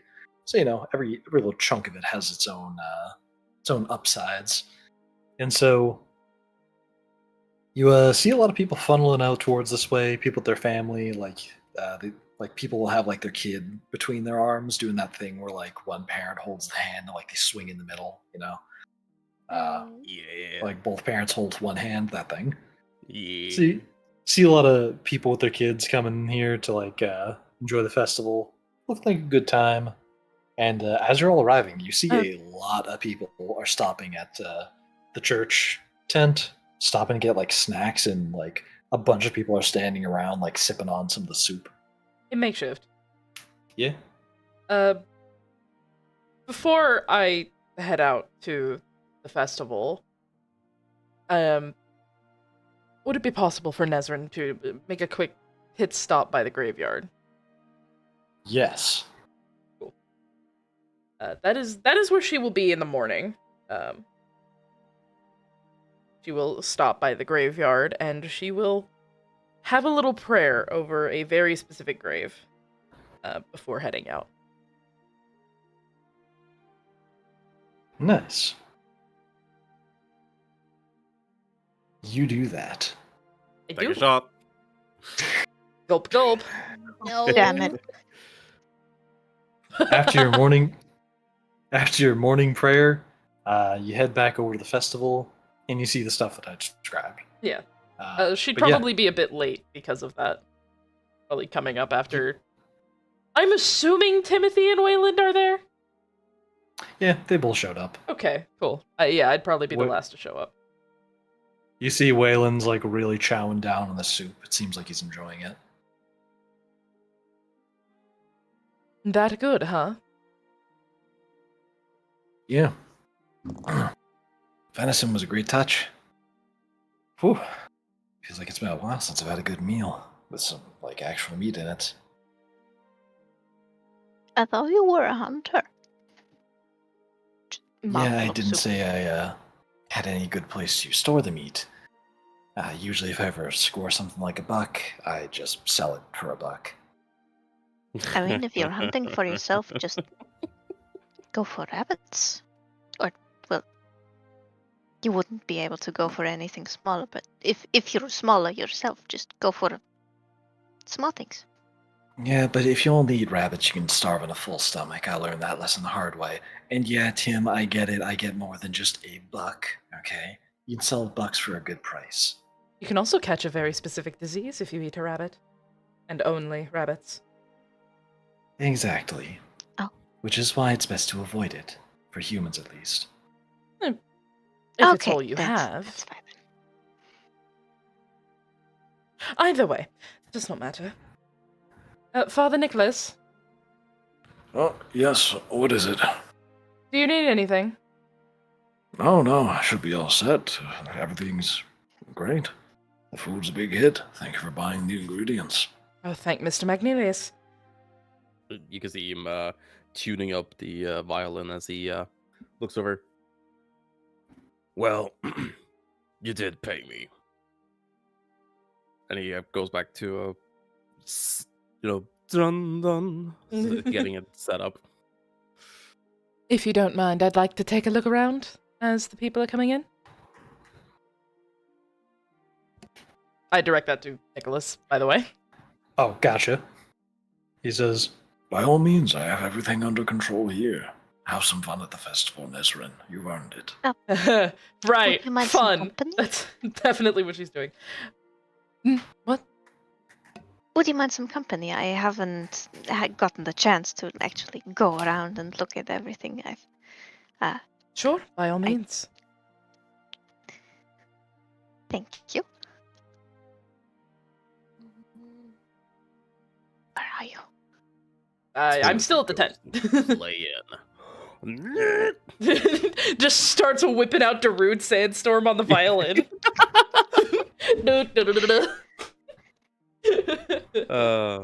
Actually, I don't know what song he would play. I'm gonna find that out. So I'm assuming he's not following us around then. No, this is Sad. what he was practicing yesterday. Oh, well, all right. Alice, are you staying here or are you following us? With you two. All right. Haven't actually had a chance to walk around the place entirely. I noticed there's a snack area, but I don't know if they've got sugar. They probably do. The bakery does usually participate. Alice, if you wouldn't mind keeping me within your line of sight as often as you can, just in case. Will do. And she like actually does like a hand signal of like over her head, kind of like a general salute. General salute. General salute. And Wayland, I assume you'll be off in a tree somewhere. Oh, hang on a second. Nah, I'm gonna be enjoying some of the food. She kind of like looks him up and down and is like, this is a little boy, a little baby, and he must be protected. All right. Well, don't make yourself sick. Thanks. I think I'll be fine. Mm-hmm. Well then, shall we? Let's go, girls. Yeah, Let's go, girls. Girls. And the ladies head off. Let's go. indeed. Yeah, leave all the men to do the kitchen work and see how it is. Exactly. Yeah. Get a taste of your own medicine. Snaps fingers. so Yes, anyway, queen. Anywho, I would like to go down into this area first, if it's okay with the ladies. Of course. We're basically just following you, I think. Wonderful. Yeah. Well, Nesrin is gonna make her way all the way over here. I want to see what's going on over here. What's happening? What's the haps? What's So, your major? What's your major? you see some dude standing at inside of the pen, and there's like this bowl just kind of hanging out in the This- pen with him. What? There's a bowl. Oh, bull. Okay. I thought you said bulge, and I was like, brother, there are children present. Mein Bruder in Christus. Was? But, Briar, we don't need to worry about that. They just have this invisible NSFW walls up. Children cannot Right. pass It's through. like the Sims pixelation. Yeah. Just So you see this dude just hanging out in this pen Mm-hmm. with this bull who's like chilling out on the ground. Mm-hmm. He's just like sitting down, basically. Okay. Everybody who is currently looking that way, give me an animal handling check. Animal What? handling. You know what? You know what this time it is? Time for a cantrip. Time for guidance. I Guidance. didn't roll my d4. Hold on. Hold, please. Would my feature of 15. Speech of the Woods help with this? Speech of the Woods. Can you put that As in in chat? listening. Oh, there we go. Yes. Ability to converse with beasts and many fae. Yeah, that would help. That's a feature. You can just like talk with beasts. Yeah. I just do that. Pun intended. You Yeah. do that. As who got a 15? Nezrin got a 15. I did. So Nezrin, you notice that this speaker, as he's like talking to the group around him, he's got one of his hands like on the back of the bowl, and he's like scratching on like its right shoulder. And he's like just kind of giving like little scritches, you know. So as this as he's kind of standing around talking, he goes, "All right, folks, who's up next? Step right up, step right up. Who's willing to get in the ring with the bull and Wait, ride get in it the for ring with the 7 bull? seconds?" Is this a bullfight or a bull ride? Malin's hand just shoots up. Oh, all right. Well,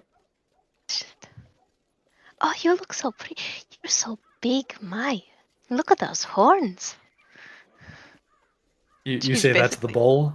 Yeah. The bull just he looks like he sounds really relaxed when he responds. Just goes, Oh, thank you. oh, Oh my god, give it a top hat and a monocle now. oh, and Oh, Leviosa. Ron. Stop it, Ron. Oh. "What else do you say to the bull?"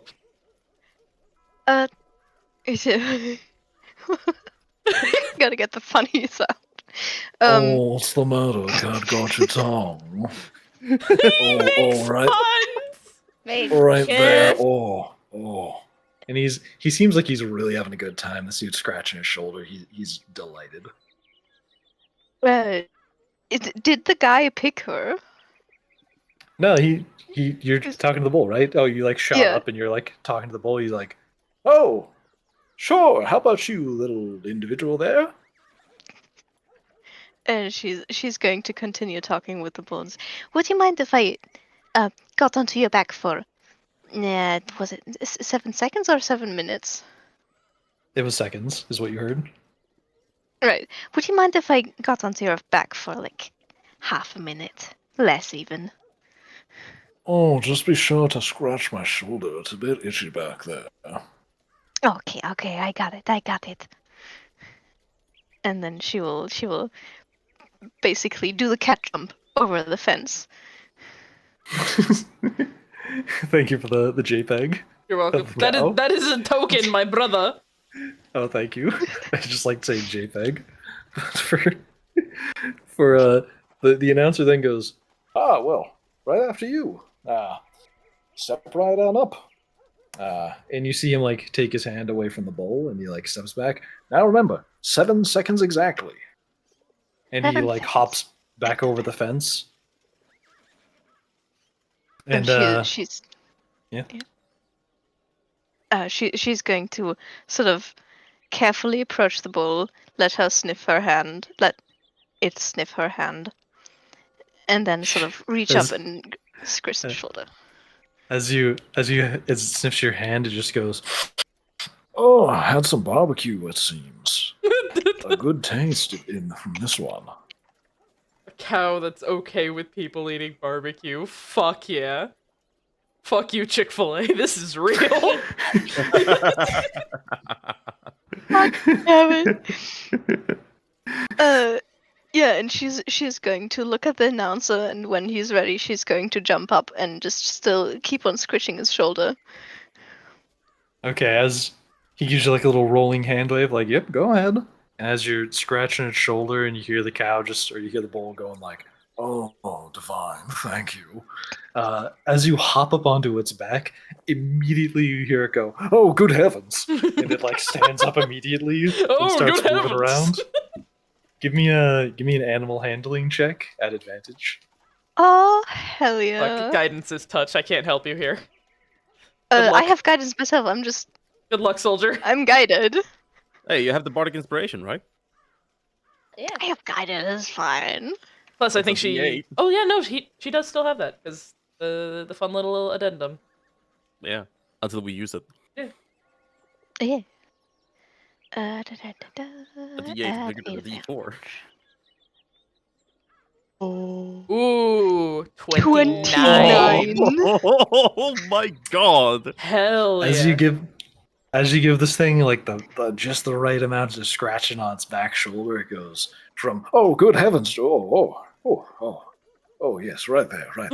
and he just like trots around in a circle very gently for like a few seconds. And the announcer guy's just like, oh, dang, they figured that out. Thanks. And after 7 seconds, he goes, and congratulations to our winner. You've done it. Please let me grab your reward now. Oh, that was a And he, reward. Yes, Maylin, there yes. was.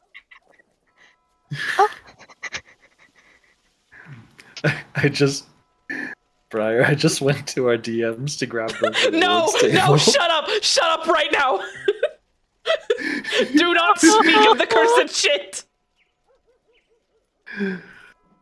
Oh my god. Okay, roll a d20 to see what prize you're given. That's cool. That's cool. That's cool. Chad, don't worry 16. about it. It's an Do inside not joke worry you don't want to Do know. not. No, you A do not want 16 to know. makeshift. If you've been on the internet since 2008, you know of it. That's a Wow, lie. that's long ago. You get a wand of smiles. Oh, hell yeah. It traverses campaigns. Let me see what this does. It's a smile, makes you Uh, giggle. Yeah. Wand of Smiles. This wand has 3 charges. While holding it, you can use an action to expend one of its charges and target a humanoid you can see within 30 feet of you. The target must succeed on DC 10 Charisma saving throw or will be forced to smile for 1 minute. The wand regains all expended charges during daily at dawn. If you expend the wand's last charge, roll a d20. On a 1, the wand transforms into a wand of scowls. So it does the smile, and then if it goes bad, it has a frown. Yep. Yeah. Side chat for the description of it. Anyway, Thank. you've gained that. Cool. Hell yeah. Yeah. Hey, it's a constant going back and forth. The wand of scowl, if you landed on 1 when you use the last charge, it transforms into a wand of smiles. Excuse me. Again. Nice. Yeah. What did you get, Maylin? It's a wand. It's a wand. Makeshift, do I know what this is? Give me a arcane check. That's a 16. That's a wand of smiles. You know what that is. Ah, a wand of smiles. Very interesting. Oh. I get to make people smile with just. Yes, She but will wave it it around. has 3 charges, I believe. The 3 charges. Okay. I'm not quite well versed with it. I think we gave it to children once, but never mind. I wonder. gave Do you magical think things to Mr. children. Magnelius would be upset if I used it on him? Yes, I do. No. Which is unfortunate because it would be really funny. It would. Professionally, I have to tell you, please don't do that. Unprofessionally, go for it. Oh, Alice, you're not making this decision easy. And I hire this woman to be my protector. Hey, it's not like Didn't she you also did. sucker punch you, man? In case you've forgotten, she did punch you the first time you met. Like That was before he hired her. Fair point. Anywho, okay, but based off of what Nesrin just said, if they gave it to children, it doesn't seem like it does harm. So it it's just like, makes you smile. It's a little funny haha. you did makeshift. say professional. You did? Would this seems to be like a bar of some sort, yes? Yeah. Somebody serving drinks so that people can enjoy the bull riding. Would they have wine by any chance? Yeah, probably. Kind of wine. You know what? Actually, let me do this the correct Dungeons and Dragons way. I walk up to the barkeep. Oh, hey there. How can I help you? I was wondering, do you have any wine with you today? Yes, indeed, I do. Wonderful. Red or white? Oh, I've got both on tap. Oh, wonderful. You know where the red is from, by any chance? Well, let me take a quick look at the bottle. And he examines it for a moment and goes, Looks like it's a blend from up north. I don't recognize the name of the town, but I know the brand's really popular. May I see? I promise I will be paying you for a glass. I just curious of the town name. certainly. And he shows you the bottle. And the bottle name says, like, Honeywell. Honeywell. No, I don't think I've been there before. Well, interesting. A new wine to try. One glass, please. Right? So sorry. Getting all turned around. I got a lot of people here. Yeah, just a moment. And he picks up a glass and pops it open, pours you some. There you go. That'll be 5 copper. And she will hand him 5 copper. Thank you. Please come again. Will do. Thank you very much. And she will turn around and rejoin the ladies. Sorry, needed something. Anywho, No worries. Please. this way, I suppose. And she will start walking around over here. Makeshift. While I am walking around, I do want to be on the lookout for something twinges my recent memory. I would like to be looking and listening for the man that might have come into my confession booth. See if he's around. See if he's getting voters, so to speak. Campaigning, that's the word. Yeah, sure. Give me a perception check at advantage because you have a easy view of a lot of people passing by you. Wonderful. You know what this calls for? Guidance. I never should have known that this spell existed. It's so great. It's really great. And I love that it's a cantrip. They gave me too much power. 23. 23. As you're walking around, did you do that with advantage? No, I did not. My apologies. Let me do There that you go. one more time. I promise I will remember things. It's just, it doesn't go very well for me. Da-da-da-da-da. 2 ladies, da-da-da-da-da. 2 ladies. 1d4. Wait, no. No. I already did that. A liar. It's a 23. 23. So as you're glancing around, really the only thing you have to go off of is posture and height. The figure before, you're kind of just keeping a close eye on, does anybody have that exact same height? Mhm. And as you're looking around, a few people kind of match, but they're like walking with families or they're moving around in such a way where like maybe they're sitting down to eat something or they like pick something up or they're skipping, any myriad of reasons. But it's hard to keep a close eye on things. But you do spot a few people who seem to have the exact same height. I'll keep them Which in is my just, mind's eye. Yeah, they're basically just like you're kind of just looking out for anybody who's like 2 inches shorter than like an average male height. Okay. All right. Good to know. I'll walk past this. What I'm assuming is probably like a vegetable contest or like a growth thing. That doesn't interest me. Gardening does not interest Nezrin in the slightest. Keeping my eye out, walk around, and we'll walk over here. I want to start seeing what's going on in this neck of the woods. So as you look over to the left, you see that there's this dude up on stage dressed rather colorfully, giving this presentation, and he's got this what looks to be a person underneath just based on the size of it, and looks like somebody's head covered in a blanket.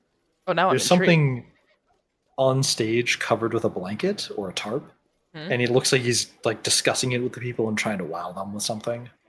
Okay, I'm intrigued. I would like to go listen more. What are you doing with a person underneath that thing? Nice. So as you're listening to this, you hear this announcer start to go. And that is just one of the many things my new invention can do. And imagine all that and affordable enough to keep in your own home. And safe as well. Would you all like to see such an invention? Such a wowing marvel of creation? And the audience is kind of like, yeah, let's go ahead. Come on, showman guy. Let's see it. Talk a big game. Show us what's up. Everybody's getting interested. He goes, well, I'm glad you've been patient, audience. Let me show you. with a demonstration. And he glances around at the audience and says, Is there anybody here who is skilled with a sword? Nesrin glances Perhaps. at the sword on her belt and is like, oh, fuck. And he's scanning the audience.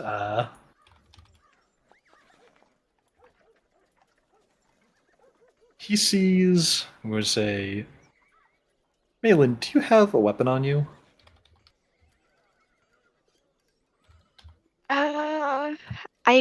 She would have a knife on her hip, but other than that, no.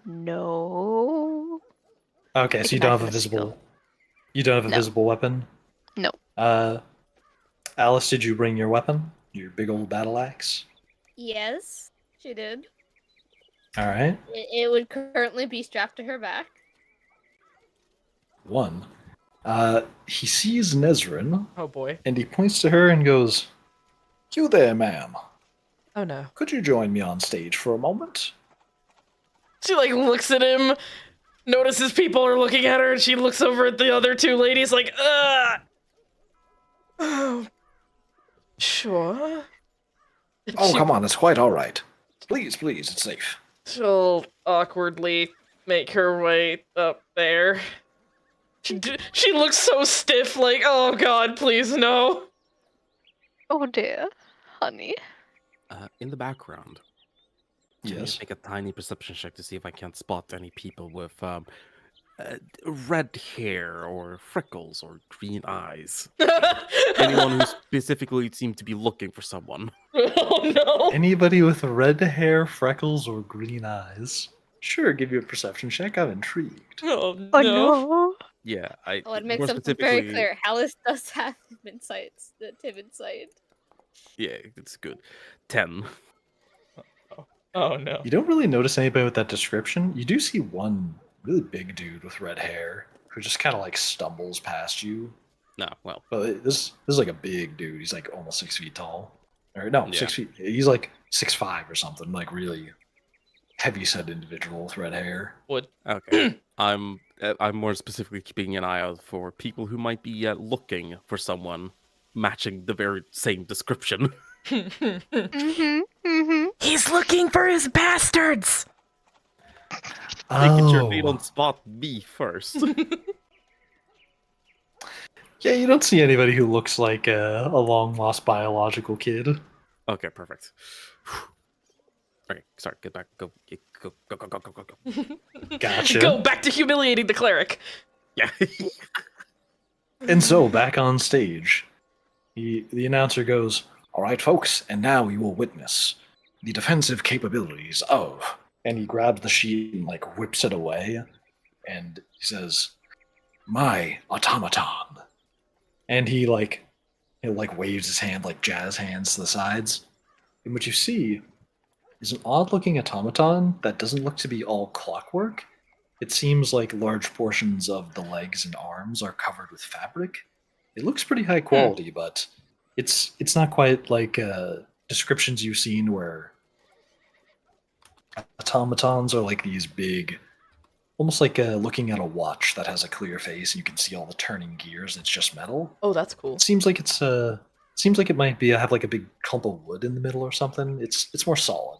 It's kind of like a person wearing a suit, but it still looks like an automaton. But yeah, it's just standing there stark still. This one is intrigued. She looks less awkward now because she's like, oh, something interesting. What is this? And as you see, folks, when it comes to something like, say, a clay golem or even a flesh golem, they can only take simple instructions, even like a skeleton. But those are quite cheap to make. Then, when you have the fancier automata, those guardsmen automated for royals, well, they're far outside of our price range, but right here, we have the middleman. Imagine something that could even do chores for you as well as defend your home, all at an affordable price. That is what you have right here. Now, my assistant, could I have your name? Right.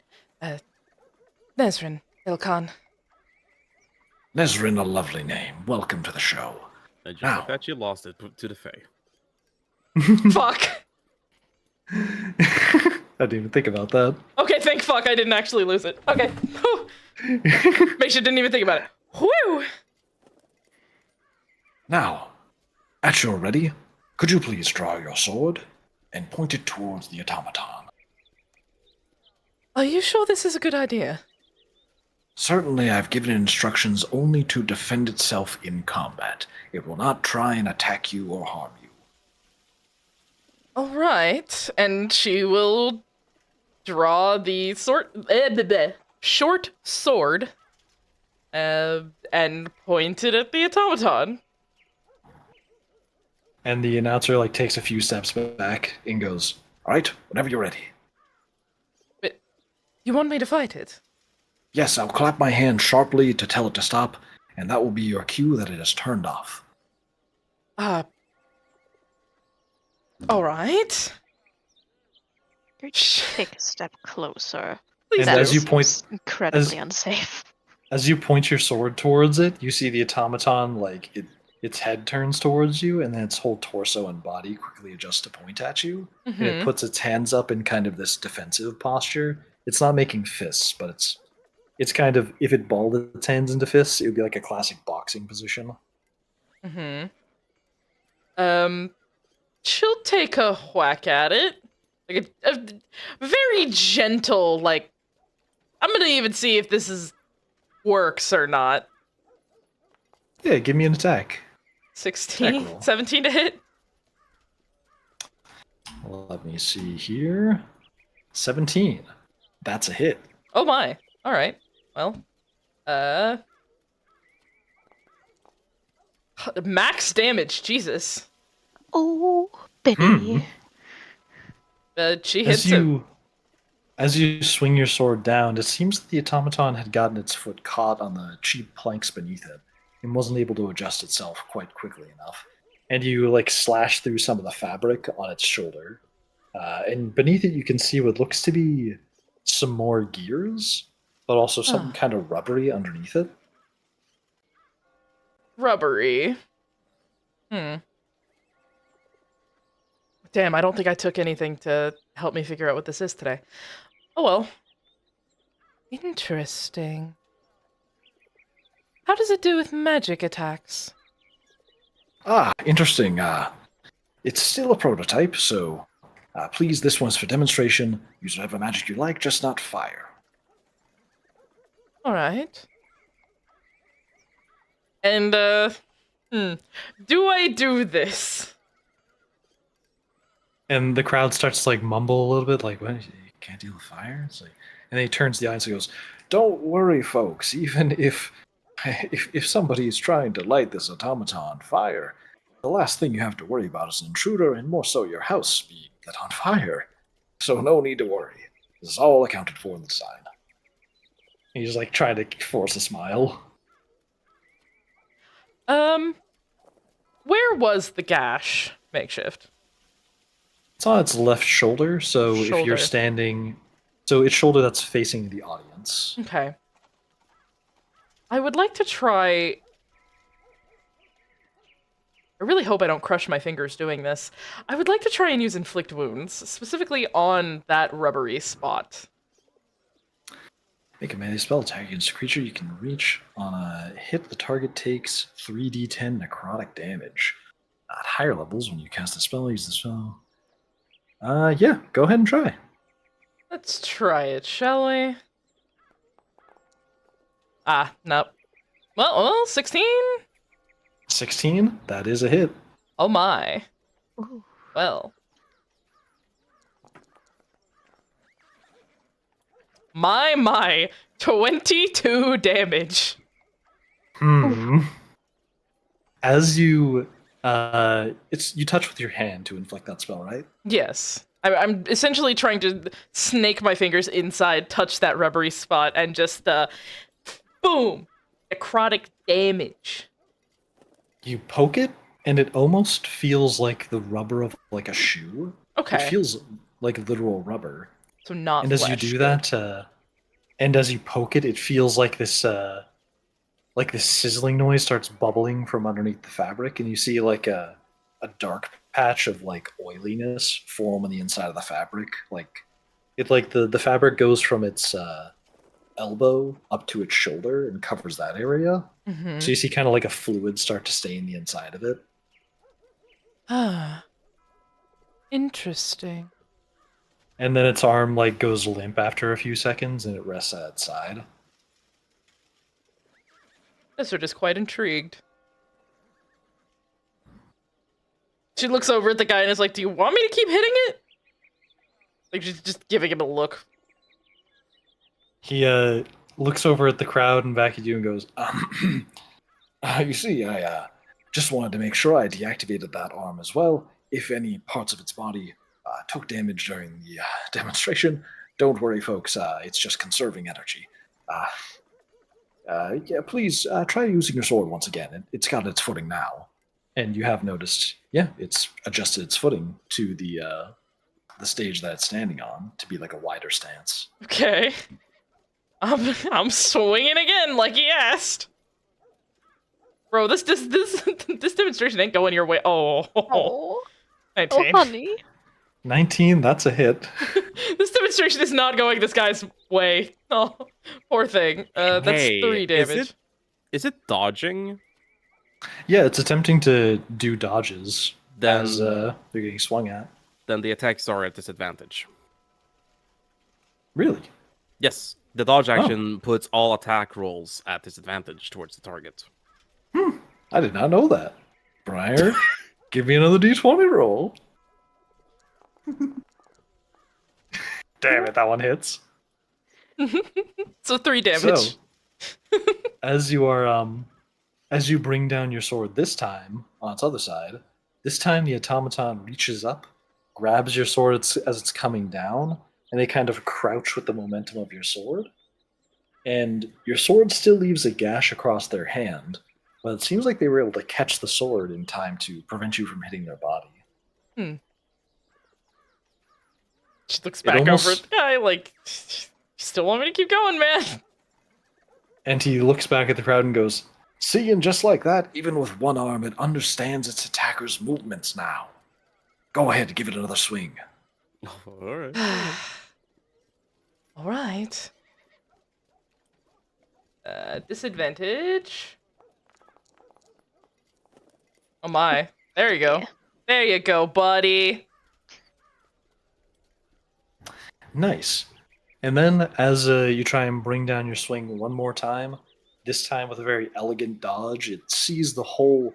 It kind of predicts the arc of your movement, and as you're pulling back your sword, it like gives a perfect dodge this time. It just steps out of the way of your actions, and then with a loud, sharp clap, the automaton brings both its arm, or its one remaining arm, back down to its side, and stands stark still and faces the audience. She will put her short sword away. Thank you so much to Nezrin for the help in this demonstration. And for anybody who would be interested in purchasing one of these automaton, please come see me after the show. And then he like quickly throws the tarp over the automaton.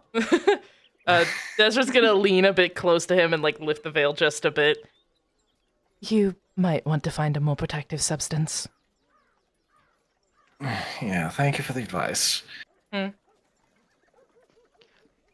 I'm gonna just awkwardly step off the stage and walk away. That was interesting. It did dodge in the end. Yes, but I was actually... Looks like I was able to destroy something holding possibly some sort of liquid. I'm going to guess either something that keeps it cool. I don't know. I don't understand the mechanics of automatons. It's I an don't odd sort of understand them magic. either. Alice, dear, you said you wanted something sweet. Sugary things, yes. Okay. Let's find something sweet. And Nezra's just gonna take her wine and just give me a sip. Nice. You take a sip of that wine, and it's a very sweet red wine. Mm. She looks a little like, oh, it's sweet. Okay. Oh, well. Just putting a nose in the air, could I tell where sweet scents are coming from? Smells. Yeah, you can smell something that's like very oddly aromatic and sweet coming from like around this food booth up ahead of you. That booth right there seems sweet. Then to that booth we go. As you approach it, you start to see these like it looks like bundles of cotton that are like golden colored. Oh no, makeshift. And you see these there's just like cotton on a stick here. Give me a history check, DC 5. All of us? Yes. Alright. History check. Oh, beautiful. Well, I don't know what any of this is. Well, no, you It's said cotton. DC 10. You said DC 5. Fuck you. I do know what this It's is. cotton candy. You all recognize cotton candy? Nesrin looks at it Okay. and just frowns like, oh dear. Cotton candy. Been a while since I've had that. Probably for good reason. That rots your teeth. And it also gives me a sugar rush. At least it did when Phil bought that for me. Uh-huh. This is some time ago. I think I've also only had it once, but that's because sugar and stuff to make it aren't available really where we are. Well, I suppose once couldn't hurt. Just be sure to get it all out of your teeth when you're done. I mean, do you want to share one? I don't think I'm going to eat all of that. Alice is gonna walk up and go, "How much?"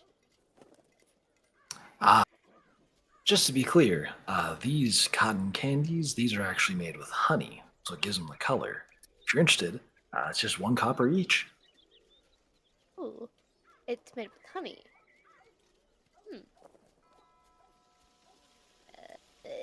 Alice is going to pull out 1 copper and be like, "We're gonna be splitting one, anyways."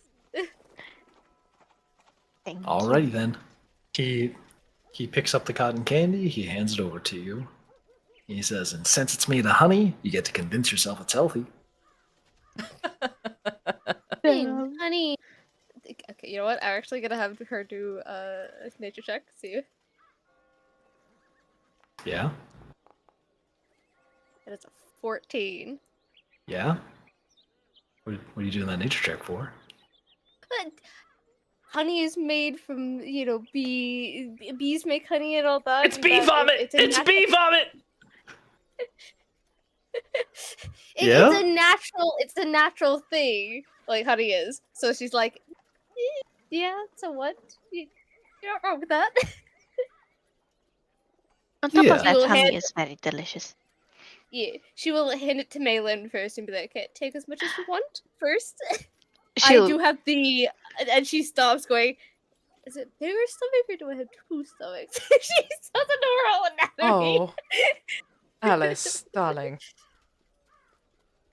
Yes? Ness is just looking at you like, oh, you sweet summer child.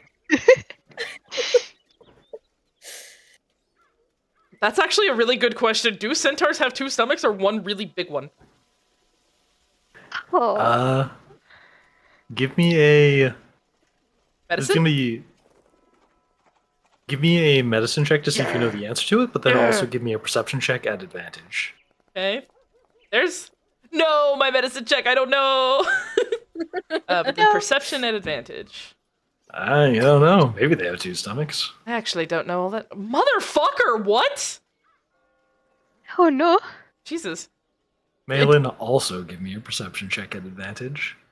Ezra's just puzzled by the thoughts, like, actually, I've never seen the inside of a centaur before. Do you have 2 stomachs or not? That is interesting. Oh crap, 21. What the? 21. Keep high. Oh yeah, keep highest. How'd that... Am I stupid? How does math work? 5, 6, How 7, does 8. math Okay, I have yeah. a plus 21. 8, that's why. After you told that joke, or after you said, wait a second, or when you heard, wait a second, do I have two stomachs? You Or heard. one big one. You heard something that piqued your interest. You heard a familiar laugh. Just a quick little chuckle from somewhere. Go. Where? Where? Give me a perception check. Like At her disadvantage. her eel will flick slightly and then like do the little flickty. 19. You heard the laugh come from somewhere back in the eating area from where you came from. She will sort of like think about it, then hear that like both her ears flick back, and she turns her head. Is something wrong, Malin? I heard. Who is it that she's hearing, Makeshift? Why is it familiar to her? Cause I heard. She the is chuckle from the hearing booth. the same chuckle she heard come from that booth. Yes. Okay, just making sure. You gotta. We didn't cover that. Yeah. Something wrong, Malin? There's. I just heard something. It might have been from. Just heard it before. It's. Oh man, come on, man. It was like the. She's just stumbling over her words Melon, and then just slow your hunkers down. thoughts. Think of what you want to say. Breathe, then say it. It's the guy that was in the confession booth. Her face immediately, like, serious, no more smile, lowers the wine glass. Where? She will point out. Desmond's gone. Bye-bye. She's walking over trying to find that motherfucker. Listening. Give me a perception check as you do that. Perception! You know what time it is? Perception this dick.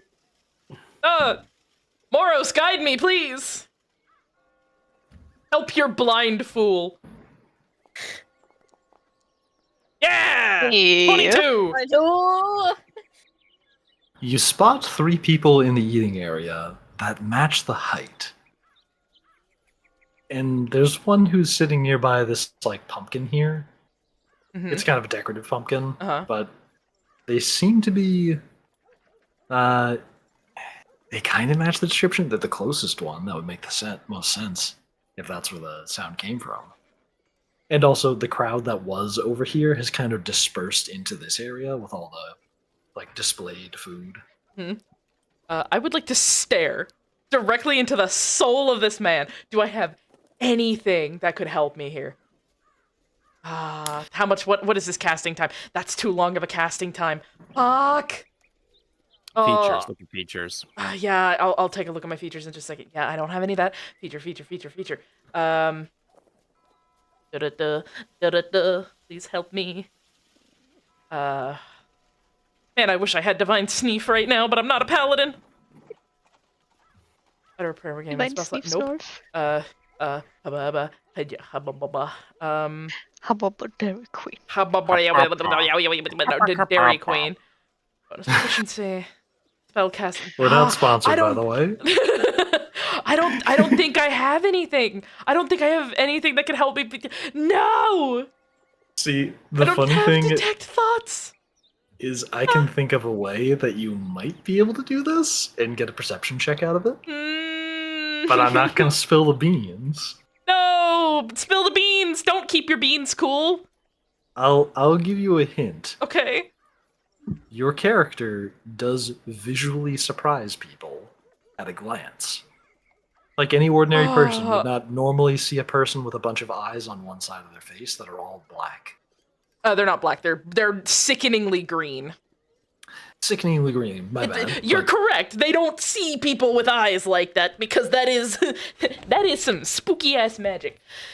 But Oh, no. Nezrin does know that her appearance does cause double takes. You know what? Yeah. without metagaming. Yeah. I'm assuming with the veil it would be a little iffy to see.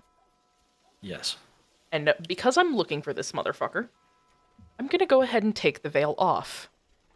Okay. And I'm going to take the hat and just be like, oh, please don't have any children scream. I will take the veil off and make sure all of my eyes are open. By the way, I can control them all individually. So they are Cool. all looking in different directions. Looking for this motherfucker. Nestlin, do you need to find them? Yes. Right, then I'll have my ears perked to echolocate. As you're just looking at the crowd, there's a lot of people, and you do see the occasional kid like do a double take at you and just like stare. The way the kids just stare at people. Oh know? my god. But like aside from that, like there's plenty of kids who like stare continuously because they're just fascinated. But you don't really see anybody. Nobody's like looking over towards you instantly. There's a few people close to you that like glance and then they like double take and like glance away because they're like, I shouldn't stare. Am I gonna have to do the fear thing? Am I gonna have to do my necrotic shroud? I mean, you just need their attention. Am I gonna? Their attention. I don't want to pop the wings out. Nestlin, talk to us. What's wrong? I can't figure out who it is. I never saw his face. That man, I need to find him. I'll explain why later, but I have to find him. All right. Do we want discreet or not discreet? I don't care. I just need to see who it is. And right now, I have it narrowed down to 3 men, but I can't. I have a feeling the one that I spoke to probably wouldn't be that distressed by my appearance. I'm worried I might need to make it scene, but I don't want to.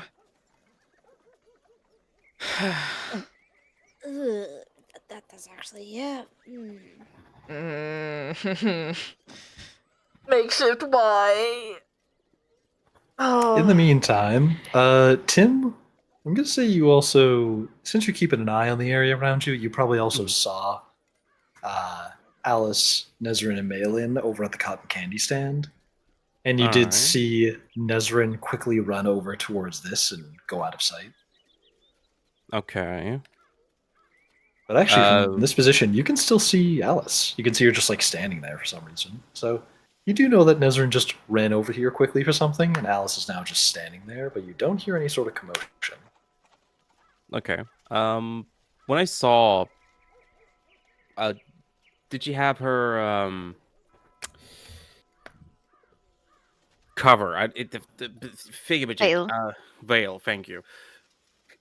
When Yeah. she had that off, did she look distressed at all, or? Can I not Briar- mute myself? Yes. Yes. Alright. She probably took it off on the way and looked like, oh, fuck, shit, fuck. Okay. Then he would step away from. He'd stop playing. He'd stop entertaining the people around. Give his quick regards, like, I'll be back soon. Don't worry. You'll have lovely music to listen to soon again. And he'll make his way over. They all go like, oh, fine, and like smile, and they just keep eating soup. Yeah. Soup. You make your way over, and you see Nezrin and Alice and Malin, but Nezrin's looking distraught. And she's looking around, all eyes going fucking noom, noom, noom, noom, noom, noom, and her head also turning. All right. What are you looking for? Man that came in 2 days ago. I need to find him. I'll explain why later. Who? Somebody else explain. There was a man in confession when we arrived at the church the second time that we arrived at church, and he's creepy. I don't know. He's much more than that, and I need to find him. I at least need to see his face. General description. That's the thing, I don't have one. He's... Makeshift, what was his height again? You just know his height is about 2 inches below an average male. He's 2 inches shorter than the average male height in Cleodora's, and that's all I have. Malin heard his voice, and I've narrowed it down to 3 men, but... I'm worried I might need to make a scene. Which one of the 3 men? Point them out for me. There's one there, and she points over to the one near the pumpkin, Mhm. and those 2 eating, and she points to the... discreetly points to the other 2. All right. Let me work my magic. And Timothy, he again spins his staff around and again says the same thing she heard before. For their filled chest with pride, never to let them down. As I cast Enhance Ability on myself. Again, Eagle's... Eagle Splendor. No, actually, I'm gonna do Owl's Wisdom. Oh my. And he just approaches. He's gonna saddle up next to this other person. And just strike up a friendly little conversation. Lovely festival, don't you think? You see they're currently taking like a lick of this golden colored cotton candy. And they look over at you. They've got this kind of calm and sort of bored expression on their face. And they go, yeah. And they look kind of puzzled. Do I recognize that voice? Nope. Okay. With my passive perception, can I, which is a 15, can I spot Malin's reaction to that? You have to look over your shoulder Yeah, while this guy's looking at you. He just scans the general area to get her into his peripheral, as he just says, Well, I come from outside of town, so this is the first time I've been here. and he just sort of looks to get their reaction to his voice. She will shake her head quickly. He'll turn back to the person he's talking to. And he's bringing the cotton candy back up to his mouth again, and he takes like a long lick/bite, and he goes, Well, enjoy a festival. Thank you, I will. And you too. And he walks away. And Nesrin pointed out 2 people down here, right? Yeah. Yep. There's 2 people just like sitting at this table eating. As I approach, what do they look like? Just kind of ordinary looking. The one you just talked to, he had like black hair. These 2 have like dark brown hair. They look like they're there together. All right. He'll just approach them and not step too close, but I'm sorry, I couldn't help but notice what you were eating. Would you mind pointing out where you got that from? They pause as they were like in the middle of saying something to each other. They look at you. They look back at their food. And the one furthest from you just like glances back over towards this bar just over here and just points at it. Oh, and I hope you're enjoying it. Would you recommend it? He gives you like an uncomfortable smile and just goes, yeah. He'll turn to face this, but he'll look like in this direction to get Nesrin in his peripheral again. Is that the voice? Yeah. You cannot tell. What do you mean I can't tell? Oh, wait. Can you hear him? Give me a perception check from that distance. I'm using that bardic inspiration. Yeah. Gotcha. Perception. 1d8. Oh, motherfucker. 11. It didn't sound quite right. The dude inside the confession, he sounded pretty raspy. Nezra just kind of like shakes her head, and she's getting frustrated, like, fuck! He's gonna slightly begin walking towards that way, and he turns to the other person. Well, I am from out of town, so I'm not quite used to this place. Does this happen often? Is it a yearly thing, or just every once in a while? And he looks to the other person for answers. The first dude says, I don't know. What do you think? the dude who he's staying with that you just talked to goes, Well, it's the fall festival, so I think it happens every fall. And since he's like walking in this direction, he's turned his back towards this, and he will have her in his peripheral again. Both of them, most likely. Is that the voice? Is the other guy the voice makeshift? The one that I didn't roll a perception check on? give me another perception check that is DC 5. I'm gonna fucking kill myself. Ah! 9. Nice. You can pretty easily tell that one was not the guy that you heard before. She just looks disappointed and shakes her head. Ah, well, as I said, I'm not from around here. First time here. But thank you. I will go and get some food myself. Have a good evening.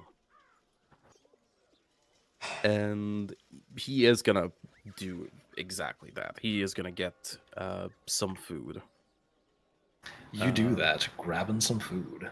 Nezrin will rejoin Malin and just be like, nope. Shake her head. I didn't hear him either. Can I do a roundabout perception check to hear if I can hear that voice anywhere? Sure, give me a Or perception check. recognize that person somehow. It's going to be a pretty high DC at disadvantage. I'm gonna guidance myself, because, yeah, I do that. Oh, we have 2 people with guidance. Yeah. Gonna I use guide these power nuts into your mouth. Disadvantage? Yeah, disadvantage is what he said. It's fine. 15? How? Hey, you can throw the Bardic Inspiration on there. Do it. Roll a d8. Do it. Do Sure. it. Yeah, D8? D8. D8. D8. Bet. Okay. Hey! 23, baby! 23 makeshift!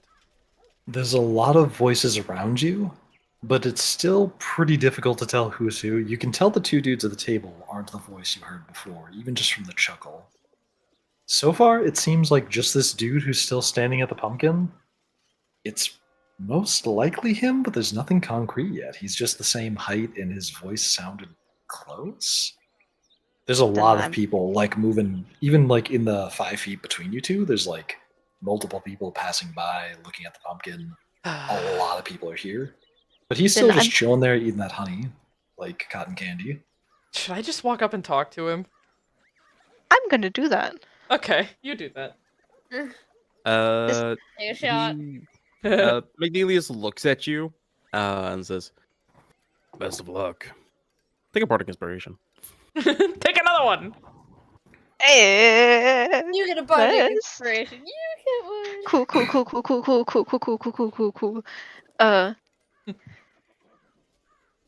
Fuck, what did I say?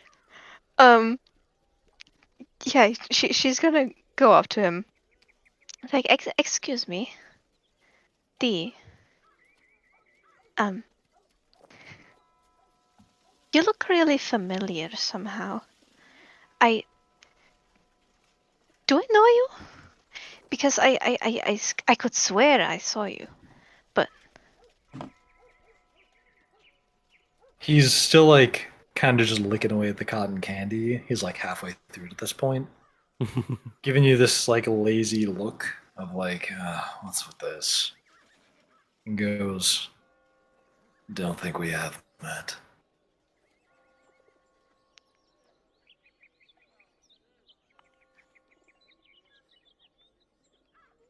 It's in the right ballpark, right? Yeah, The it sounds kind of raspiness. close. He could just be trying to disguise his voice right now, but maybe it's just you're in a loud environment and you can't quite tell. But it could be him. Nothing's proven it's not, but nothing has proven it is yet. You Do might I need to have catch to him. use the necrotic shroud? You might just need to catch him doing something that other normal people wouldn't do. Catch him doing something that normal people wouldn't do. So, like, running in fear, maybe? It's a little extreme, but I don't know. Maybe if just everybody looked at you at the same time and they all had the same reaction. Ah, fucking Christ. Do Like, it. am I gonna pop the wings You could out? maybe, I don't know, just like drop something kind of loud or hit a pan together or something. But the wings, though. True, the wings would be kind of fun. If you want to, it's a festival. Go ahead.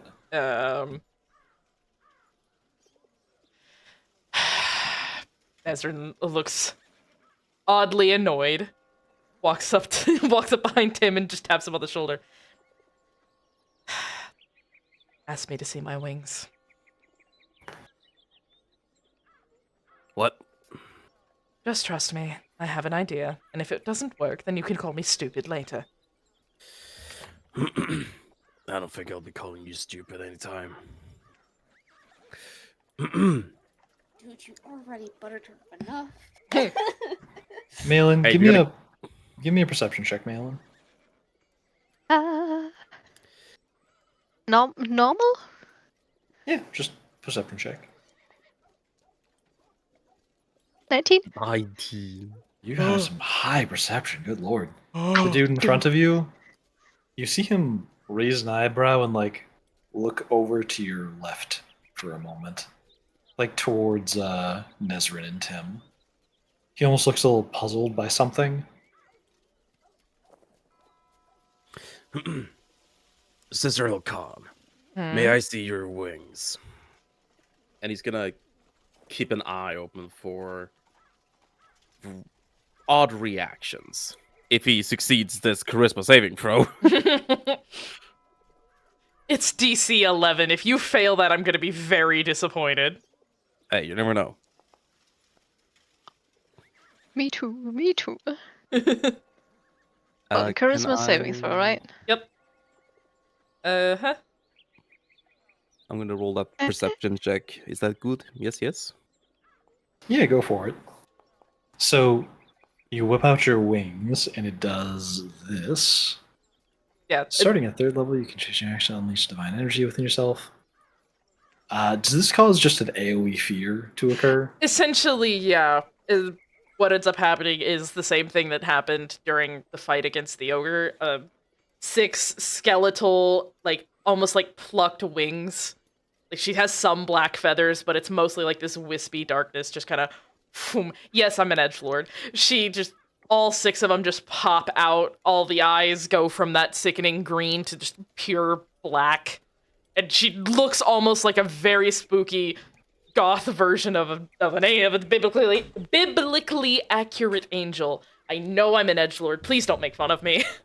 It's really cool. Nice. We love you for it. Yeah, and As, it got glowing green eyes coming from the wings themselves. as you do that, Tim, you see that basically everybody within eyesight distance, like everybody in this plaza, Yeah. all immediately turn at the sight of the wings appearing and give like a tiny little jump of like, what the fuck?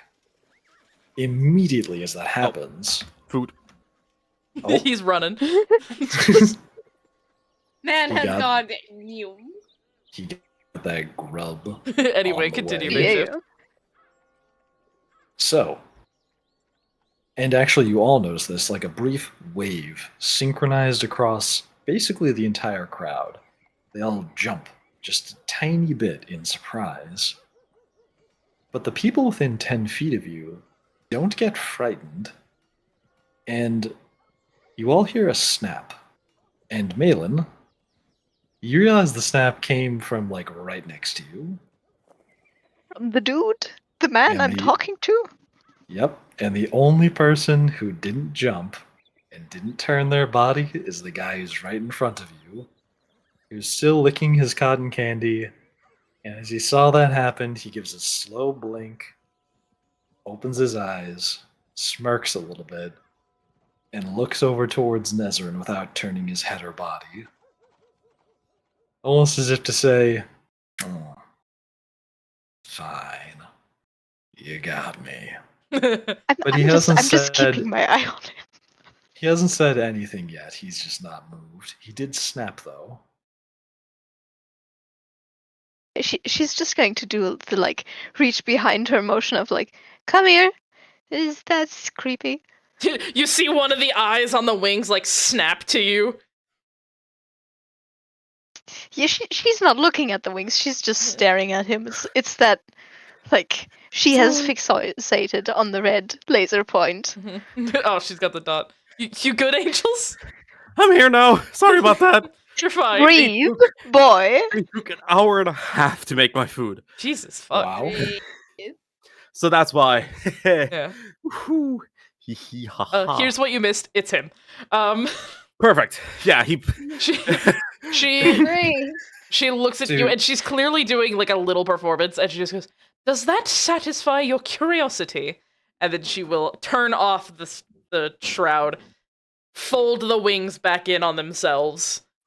Eyes go back to normal, and she places the hat on her head, like a bit indignant, but as the veil comes down, she mouths a little thank you to him. He plays along. And Well. everybody in the crowd starts to clap. Alice is clapping with them as well, trying to like hype it up Yeah. as well. Just like He joins in the applause and says, Well, when I heard about the Angel of Death, I couldn't help my curiosity. "Yes, it does. Thank you kindly." She will turn and walk back towards Malin, and then she'll glance at the man and just kind of. I don't know how to describe this with a movie y'all fuckers have seen. In like a movie when someone is walking by and it goes all slow mo and the two people are locking eyes, and the camera like pans with them. It's like that. Yeah. That's how she's looking at this guy. Like, you motherfucker, I got you. And he's still just eating his cotton candy. He hasn't turned his body to point towards you yet. He's got like his shoulder pointed at you, and he goes, Can I help you? Fuck, I didn't. She didn't think ahead this far.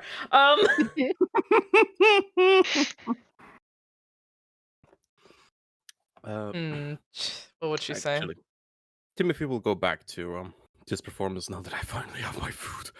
Oh my god, I'm starving. Breathe, eat. Nice. Desmond will kind of walk a bit past him. She'll be nearby, close enough where he can hear, but she has her back to him. What is said in I guess confession? not. Oh, never mind. What is said in confession is private. What you do outside of it is not. Breaking a cycle of life. Are you? I haven't the slightest idea what you're talking about. Of course you don't. Then that wave in the weave around you is just a special coincidence, then.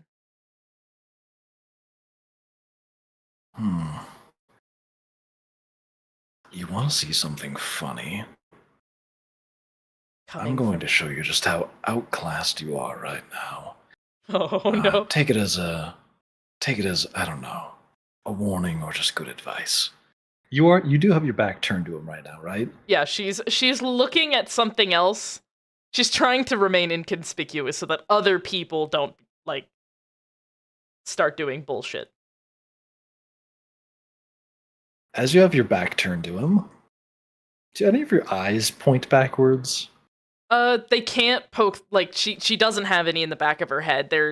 She can kind of see, like, a little bit of him through one of the peripherals, but because of the veil, it's probably harder. And you do still have the one normal eye on Yeah. your left side, right? Yeah. Gotcha. It's In kind of fucky, but it works. there's still like that one normal one in the correct position, and then Yeah. there's a bunch of extra ones that came from becoming a fallen angel. Exactly, yeah. Gotcha. So as you're kind of keeping like one of the eyes lower on your neck, like pointed over your shoulder, trying to glance at him through Mhm. the veil, Yeah. and you can see kind of pretty clearly he reaches out a hand in front of him. Malin doesn't seem to be moving away from him when he does that.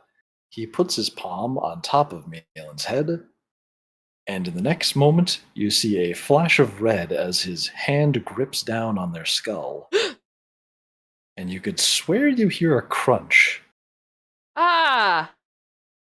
A very disgusting guttural crunch. I would like to turn around and immediately grab him. Like, grab the wrist that isn't touching Malin, I want to grab that. As you turn around, you see that his hands are directly above his head, and he's stretching, and Malin is just looking at him. She looks completely fine. What did you do? Nothing. That's a lie. Something happened. What was it? Well, I suppose the something that happened was I made you see something that didn't happen. How? He looks over his shoulder and slowly looks right into your eye, and goes, Wouldn't you like to know? I would. He turns his torso towards you, leans an elbow against the table, scratches his face for a moment, and goes, Fuck it. I haven't had some fun in a while. He reaches his hand out towards you in a handshake motion as he props his posture back up and goes, Before you take my hand, take a deep breath and don't scream because you'll make a scene. Don't ruin the feel of the evening. Oh boy. That's a Macbeth reference, folks. That's a deep into the Macbeth reading reference. That's a really good reference. I fucking love Macbeth. Okay. Does Malin hear this? Yeah. Malin, Yeah, you hear him talking. Yeah, I'm just gonna put my hand on Nezrin's elbow, because that seems like a very bad idea, man. I'm gonna still, you know what you're doing. I'm gonna give you guys. You bet your sweet ass I do. I got no other eyes but for this bitch. She looks at Malin, kind of just nods her head, and then she will reach out and take the man's hand.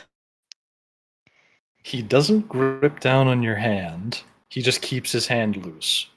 The instant you clasp your hand onto his, the world around you disappears, and you are in this foggy gray void. Mm-hmm. And a wall of mist is at his back. And on the other side of that wall of mist, Let's go. you can see the silhouette of a colossal, titanic even, skeleton hovering behind that mist without a head.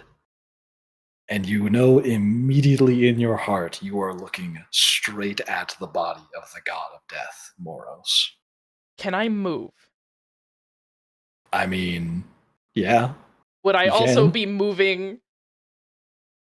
Am I just in my head, or am I seeing something? Is he a veil? Like, if I move here, is my physical body also going to move? This feels real, but you aren't Okay. certain if moving here will move your body in real life. Fuck it. That's still her god. That's still the guy who kind of gave her a second chance. So, oh boy, she's on her knees, and not in a sexy way. I can see you. Yeah, she knees on the floor. Lord Moros. Do you let go of his hand? No. She's Okay. she like once she sees and realizes, oh fuck, that's the dude, gripping his hand tighter. Yes, it is him. Oh, How? You have no idea how long it would take to answer that question.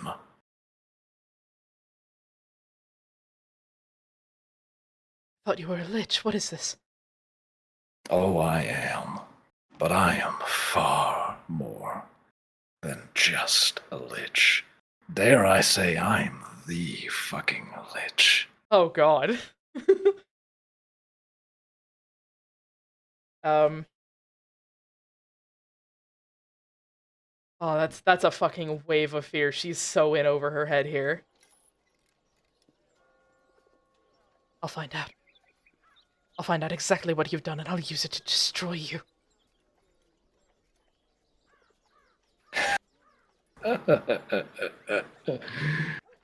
You'll find out. You know what? Why don't you just ask right now? Nobody can hear us. How? How? Well, I'll tell you how it started. I have no idea. It's been, what, over 700 years now? I'm not even completely certain.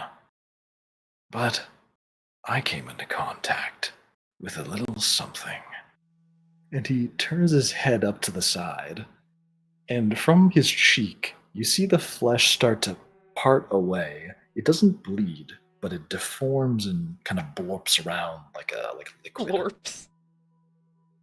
And an eyeball looking very, very mummified kind of bubbles out and floats to the surface of his skin and looks at you. And he says, I came into contact with one of Lord Moros's body parts. And when he made a deal with me, I took it.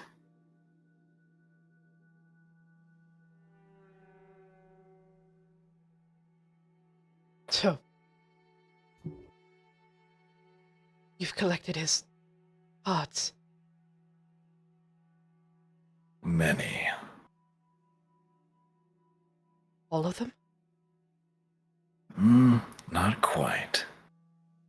See, that's one of the little problems I've been working on, but let's not get ahead of ourselves. We're still on the how, aren't we?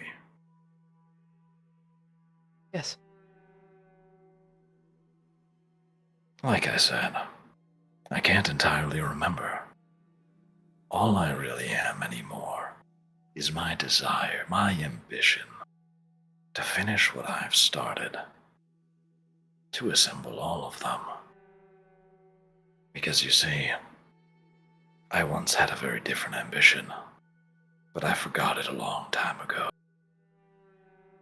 The god of fate himself had some purpose for me, some reason for letting me come into contact with his, he gestures behind him, brother, you see here.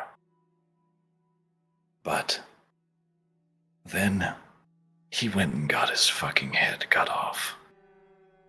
And then I was adrift without any purpose for so long. And when he finally came back, there was no path left for me. He told me himself. And suddenly I found myself without anything but my ambition. So yes, I am just my ambition.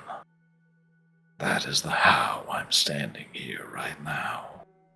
And I haven't turned to dust centuries ago. How old are you? Well, like I said, hard question. Think about 700, but I'm really not certain. Oh, and that's 700 years on the material plane. What? How? Doesn't matter. You're still a lich. I swore the next one I'd come across, I'd destroy it.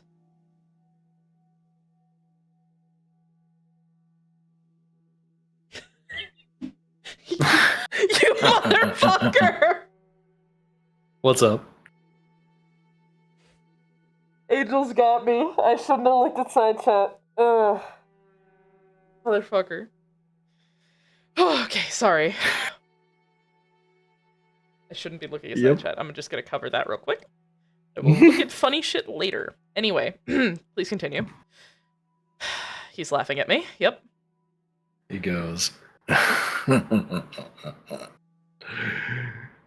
oh. Boy, did you win the bad luck lottery. Couldn't have been any other than me. You know, I wonder if this is how a river feels when salmon fail to swim back upstream. I won't fail. Not this time. I will destroy you. Oh, this time. You sound like you got some baggage. Let's do this again sometime. I'm looking forward to what you become. At that point, she's gonna yank her hand away. You do that, and you're standing back in the exact same position you were in before. Cool. Alright, so I'm standing again. Yay! I didn't drop to my knees as soon as a man touched me. Woo! Yes. Oof. Just yet. Hold on. You haven't spent a night with Tim. Ay, ay, ay. Yeah, she'll yank her hand back and she's glaring at him. Is he still there? He's still there. Okay, good. And he's just giving you a smirk and says, Have a nice fall festival, Sister Nesrin.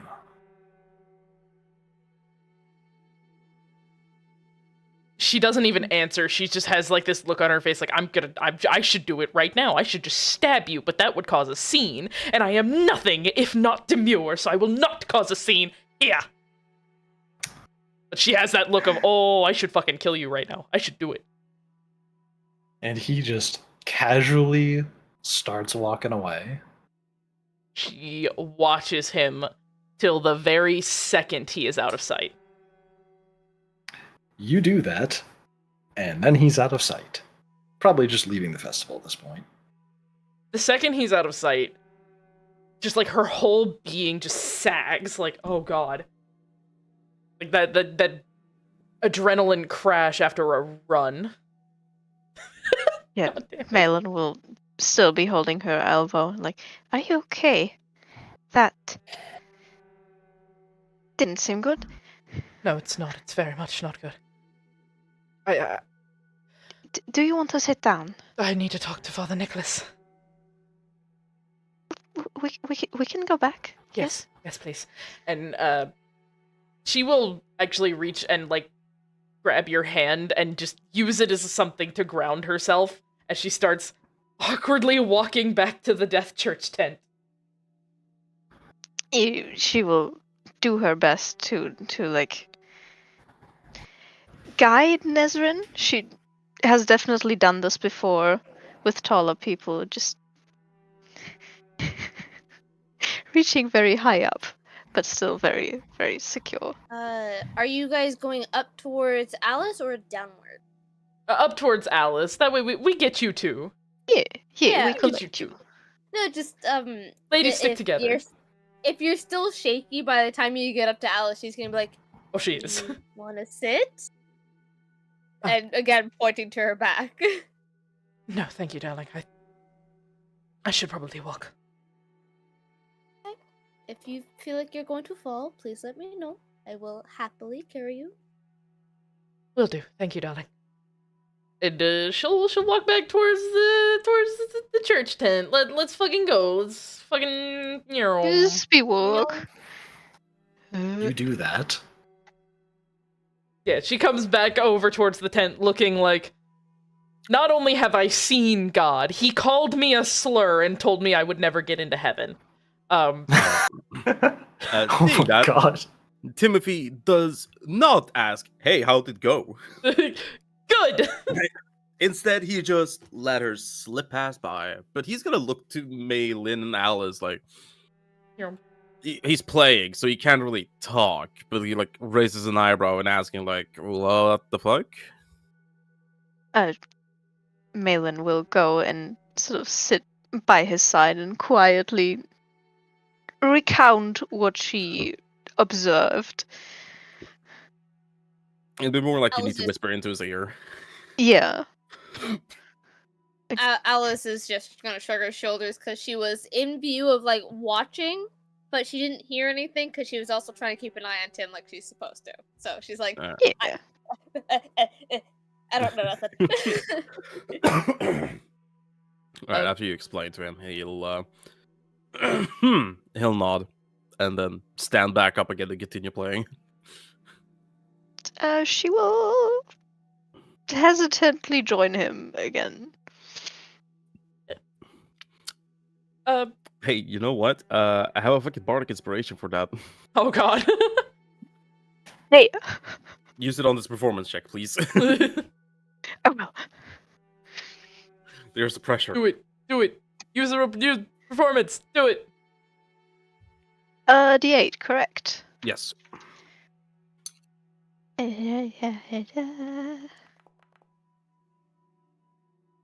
hell have- Not yeah. plus 8, 1d8.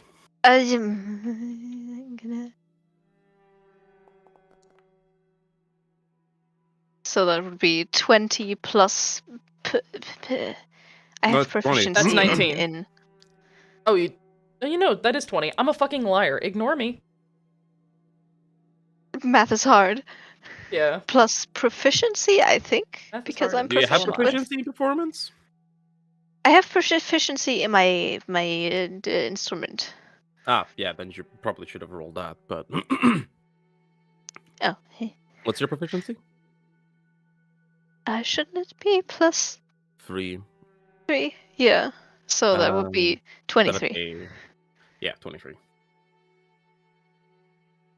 Nice. We play pretty good. Yeah. Makeshift. Yes. I will first recount to Nicholas exactly what happened. Uh-huh. And then I'm like, I do believe I owe the others an explanation. This is the second time Mainland has seen me come out of an encounter with that man. Yes, that would be quite wise. Food's consumed. I am happy once more. She will come back out of the tent, walk over to Malin, and essentially tap her on the shoulder and lean in a bit close. I do believe I owe you an explanation. When you and Mr. Magnelius are done, please do come inside. And then I will walk over to Alice and tell her the same thing, but instead of come inside, it is stick your head in the tent. She nods her head while probably eating soup. Soup! Is it floor soup? No. I mean, it's probably if she's like fully laying on the ground kind of thing comfortably. She's probably putting the bowl on the floor once in a while, just like Floor soup! Oh, yeah. no. Hell yeah. Y'all gonna come inside or what? You're gonna come Yeah. inside or what? Gonna finish the duet and then. Again, I have to leave my adoring fans be. I think they will live. Something tells me that they'll live. Wayland is also welcome to come inside. However, I don't think he gives a fuck. Did you tell him you're going to give an explanation of what's going on? Yeah, sure. I'll say I told him. Was it just like, hey, I need to give you an explanation of what just happened? And he might just be like... Essentially, yeah, it was, I think I owe you an explanation. If you don't care, you don't have to come in here. Yeah, I guess he'll join, yeah. He has nothing else to do. I've got nothing else to do. Fuck it. Story time. I like the fact that all I can think of is it. Kitty. This is an art idea. You just see a tent and you just see a horse ass. Horse ass. You know, flat. Just, it like splits above the back, and it's just nothing. Yeah. It's like those dogs that try to get ass. into boxes, but they can't because they're too big. Anyway, once you're all inside, Nezrin is currently sitting on a stool, hands folded in her lap, and she still doesn't look as shell-shocked, but she's very much like, oh, fuck. Just ass. God damn it. Kitty just sent the picture of Alice, but it's only the horse part of her body. Oh, Yeah. that's fucking hilarious. Anyway, essentially, the man that I was seeking is a lich. I personally Oh. have some issues with liches and some experiences in the past, and she thinks of how to say this politely and then just can't figure out a way. Essentially, I vowed to kill them. As many as I came across. Small problem. This lich claims to be the lich. Apparently he has collected multiple parts of the body of Lord Moros. And I think he can do things that I've never even seen before, and considering my education, that is quite a task. Hold on. He has the like Eyes, god ribs. models. Yes. Eyes, ribs, finger bones, leg bones, arm bones, parts of him. The only thing he does not have, that I know of, was his head. He could possibly be missing ribs. Lord Moros has many, many ribs. But he has a lot. Which means that this man does is not probably seem very, good. very powerful. Yes. And he just revealed himself To me, to yes. us. I think he found my moxie intriguing. I don't like him. I don't. Death is not supposed to be meddled with. Correct. It shouldn't. He's breaking a cycle. Other than that, it's just plain immoral. I think it says a lot that he would show himself just like that. Exactly. I want you all to know I ask absolutely nothing of you. I do not expect anything. I am truly just giving an explanation that I think you're all owed.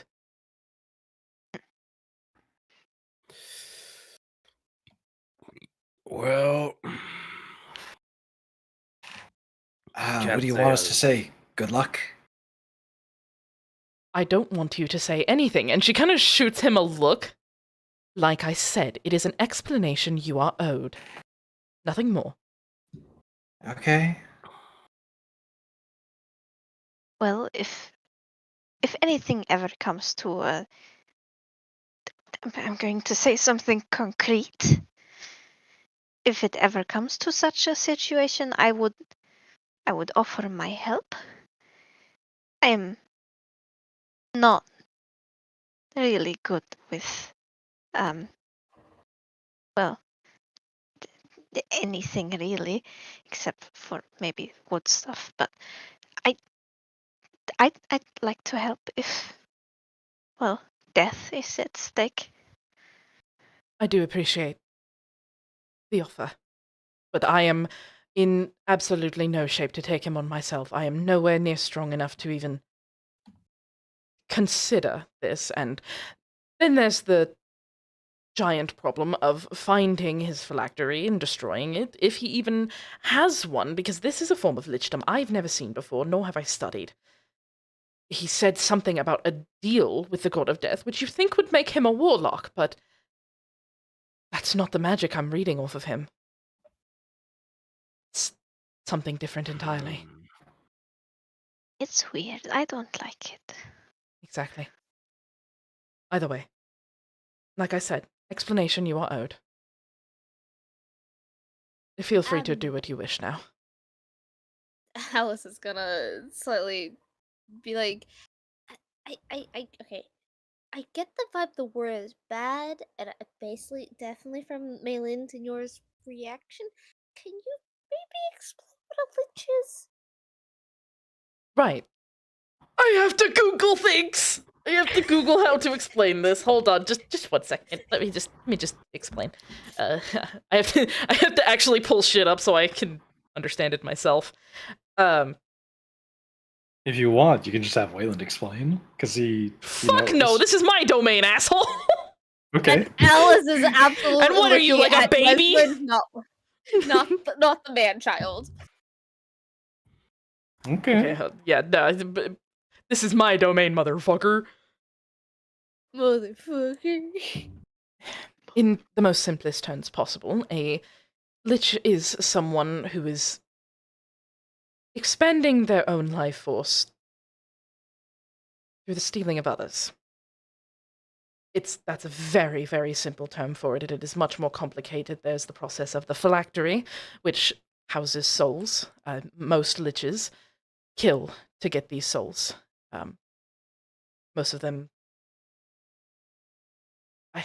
I'm sorry, but every time I've had to describe this, it's been to other people who understand the academic basics. Can I roll Arcana? Yeah. Go ahead.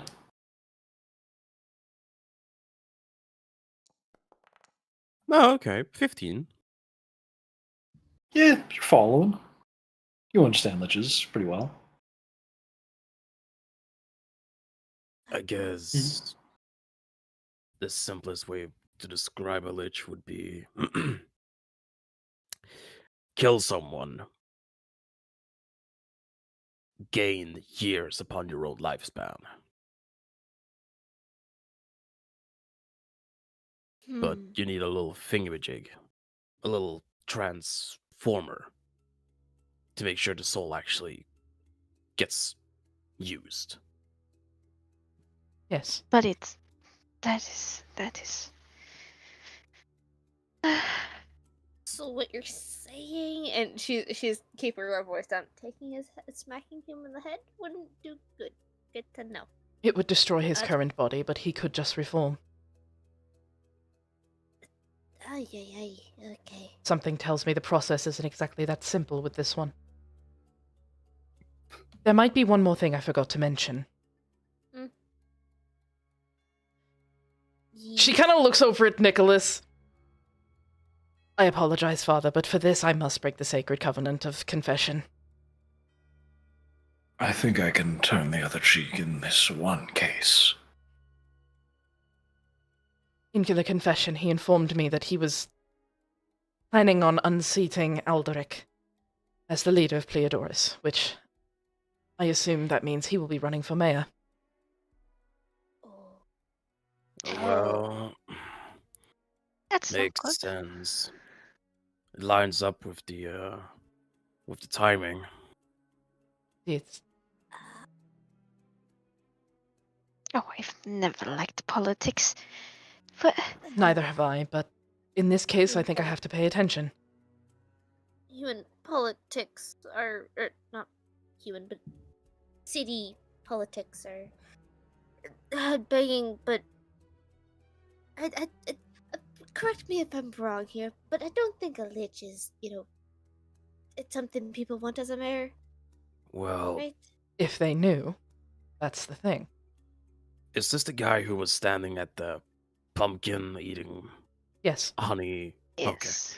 Yeah, so he's very good at masking what he is, because I could not tell that was a lich just from standing next to him.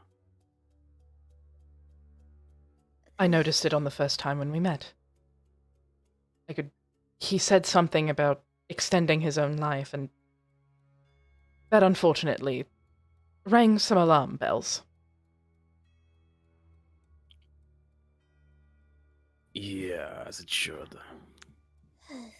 Well, let's see. Hey, Makeshift. Yes. Can I recall who are currently in the race to become to become the mayor? Yeah, give me a DC 3 history check. Just, Okay, just so to be you just want sure. to tell me straight up, or like? Yeah, I'm just making sure Tim actually read the papers recently. It's an easy one. Making sure Bro can read. Oh yeah, even a 1 would make you succeed. Yeah, never mind. Yeah. So you do recall the candidates. One, they are going to be making their grand opening presentations to identify themselves and also sort of share their personality with the world later on in the month, perhaps at the start of next month. But you do know that one such individual is going to be the current head of the city guard is running for mayor, as well as an individual named Rocco Valentius. And there's one more candidate coming up who hasn't shared their name, but it is rumored amongst the Fey folk who live in Pleodoris that's going to be the king of the Feywild. Now, that one is mostly just speculation, though. Okay. Rocco Ventelis. V-E-N-T. Valentius. Valentius. Okay. So head of the guard, Rocco Valentius, and king of the Feywild. But the last one is rumors only. Yeah, a lot of the Fey folk are basically just like, oh yeah, Santa Claus is gonna run for president. Okay, sure. He just Nice. kind of roll her eyes like, oh god. All right. Well, he shares the candidates and just says Well, considering who the head of the guard is, I don't see why they would be out here. So, out of the 3 I know so far, it's not the head of the guard. I've met the man once. I don't remember much. It was a very passing meeting, hellos and goodbyes. I don't think it would be him either. I probably would have recognized him. Being Fey-touched, would I have recognized Fey mannerisms on this Lich dude? Yeah, you would have known them. This guy didn't seem Fey. He- Especially he- not king of the Fey. that as high of a standing as he holds himself, I don't think he is king of the Fae. I mean, not king, but also not Fae. He did not. The whole eye contact thing, Fae don't normally do that. So I mean, Fair to autistic. be fair, we're talking about the king of the Feywild. I mean, yes, Makeshift. but Yes. Could I roll history to see if I remember anything about the King of the Feywild? Anything that pops into the old noggin? Yeah, give me a history check. Booyah. Nope. May I also Not a do damn history thing. check? You just know he's like a Santa Claus figure, kind of. You don't really know too much about him. Yep. Yes, Purple? May I also do a history check since Alice's family kind of she lived with family for so long, maybe they said something. Yes, give me a check at advantage. Because you're from the Feywild. Oh, y'all. oh y'all. 14. You know yeah? that they're... Huh? Yeah. You Advantage. said 14, I saw a 15, and I was like, wait, why is it 15? You have a Oh, wait, minus yeah. 1 to your shit. Yeah. So anyway, you do know based on stories that there's a lot of Fae that do consider the King of the Feywild to be real, and there are some very old Fae who claim to have met them and know that they are a real person. But there's a lot of the younger people think it kind of functions like a Santa Claus story, like a person who's basically never around but talked about. Alice is going to say, our younger ones running around think of him as Santa Claus or similar. Well, older ones, some have claimed to have met him. Some have agreed that he exists. Yeah. And she recalls whatever story the one saying they met him says. Just like, meh. Whatever details are on that. Yeah, it's a. You recall some in the story. You recall is something about how somebody had gone to the Fey Court for a meeting, and it was one of the few times that all 5 seats were filled, and the 5th seat is usually empty. It belongs to the king, and he was there like once.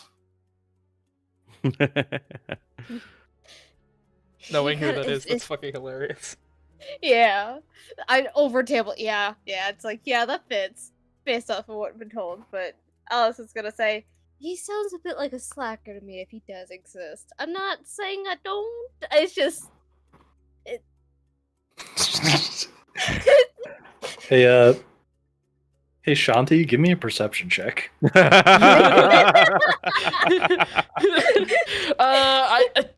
Are you dead ass? Because I can do that. I can pull up her character sheet.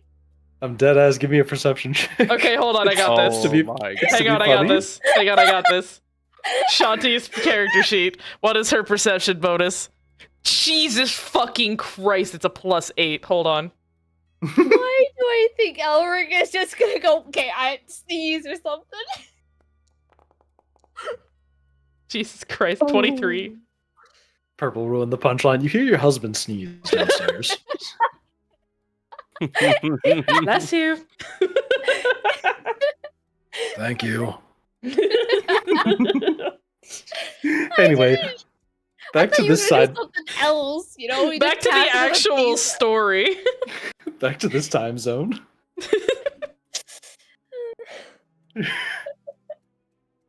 Oh, sorry, give me a moment. Ooh.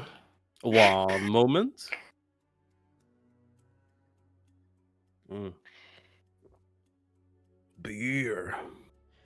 Anyways, I assume then it's most likely this Valentius person.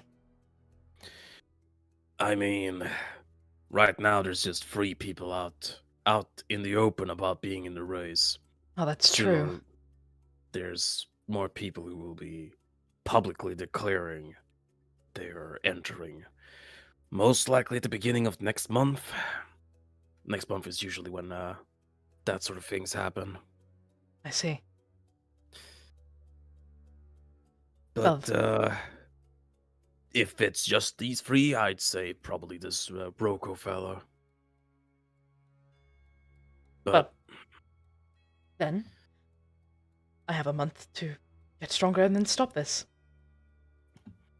And I mean, if they do their little campaign things this month, we could go there and look at them. We'll be able to recognize them now, right? Right. Mm.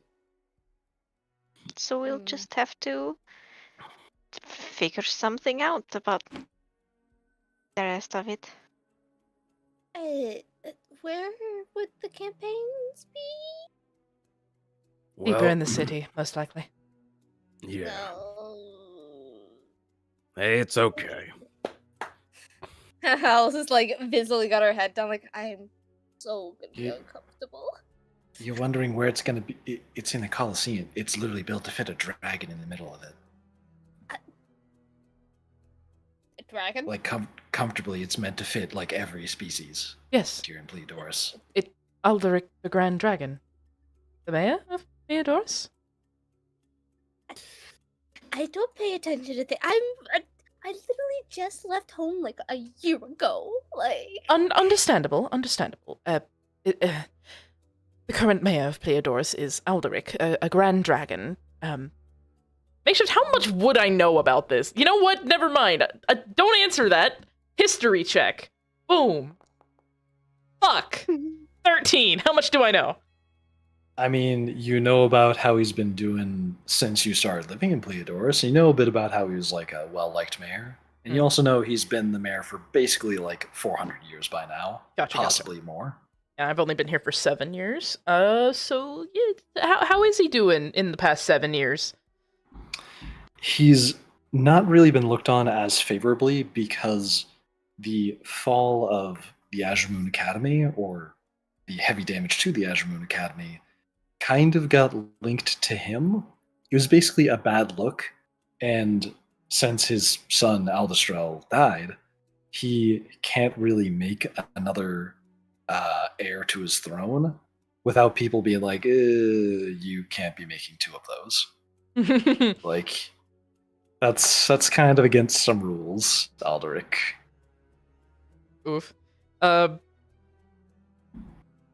Well, he's a grand dragon, and he's been around for forever, since long before my time, almost, what was it, 400 years, probably, I think? Somewhere in that ballpark. Yeah. But at least the last nearly a decade since I've been here, he hasn't been looked on quite favorably since the fall of his, well, not necessarily a fall, but there was a lot of damage at the Azure Moon Academy, which his son, Al Destrel, so many Al names, why does Draconic do this? Al means great in Draconic. I didn't know that. Interesting. Since Al Destrel technically died, the attack on the Azure Moon Academy was linked back to Alderic, and he just has been losing favor. Usually it would have been a landslide, but now they're actual contenders.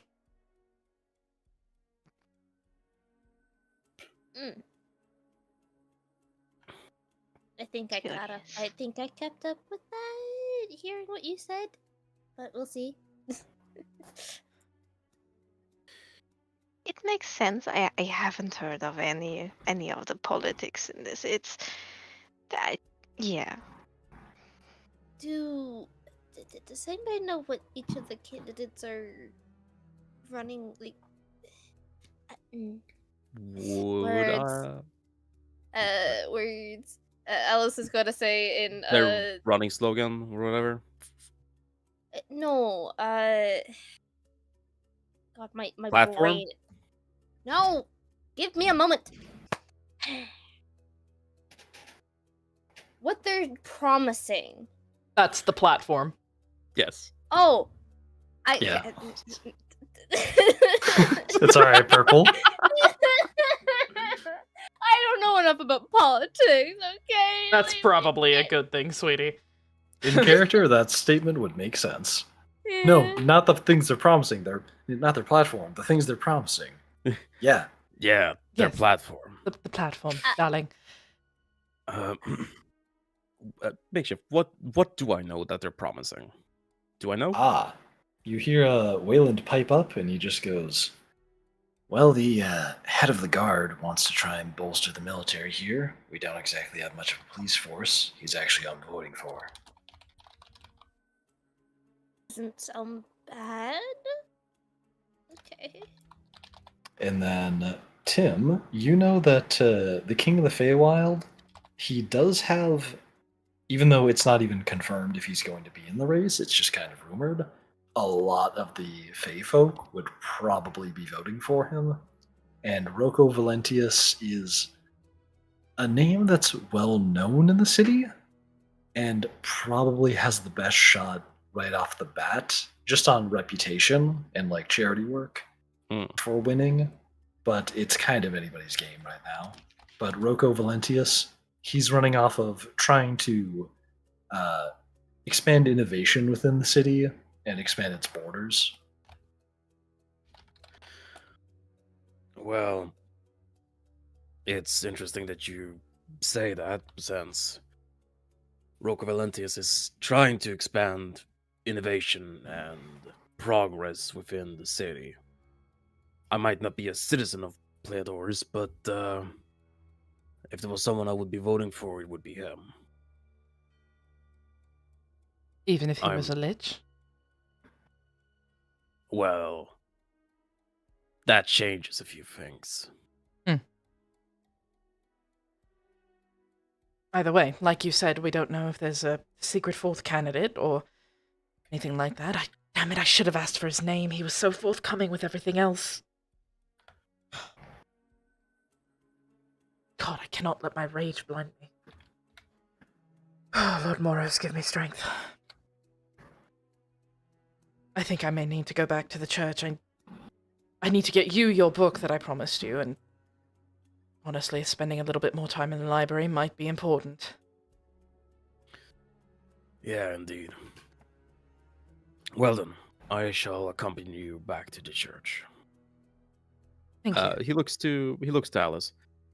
I don't think I'll be needing the rest of your services for the night. I think I'll be fine. Okay. Spend however you wish. Will do. I will And keep an he's eye just out here. gonna he's gonna hand you 2 gold.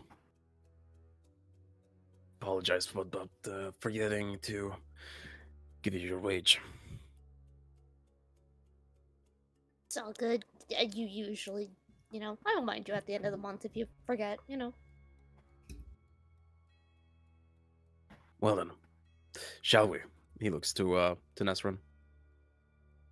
You shall. And he'll start leading her back to the church. You do that. Do you all head back to the church? I do. Because Tim and Nesrin have left, Alice is turning to Malin. What are you gonna be doing? I thought about just staying here and watching the stand because it seems a bit unsafe now. I don't know. But we can also come back with them if I would probably be sticking with you. I'm not used to traveling alone anymore. That's fair. It's kind of the reason why I'm turning and asking you. You looked very Oh, like no. you wanted a koala bear attached to somebody. We left the 2 indecisive children alone again! No! Mom, Dad, come pick me up. I'm scared. Wayland, give them something to do! I think I would like a small snack and then we can head back. I still have a silver that I can spend. Do we want healthier snack? Maybe not the honey thing? Or I was thinking something like those like lamb skewers. I haven't had a Ooh. lamb skewer in a while. Oh, lead the way. I'm sure your nose will lead you the way. Is there meat makeshift? There is. You sound like Luffy. I'm going towards the meat. I'm gonna sniff it out. Oh, sorry. Jesus. Yeah. What a schnoz.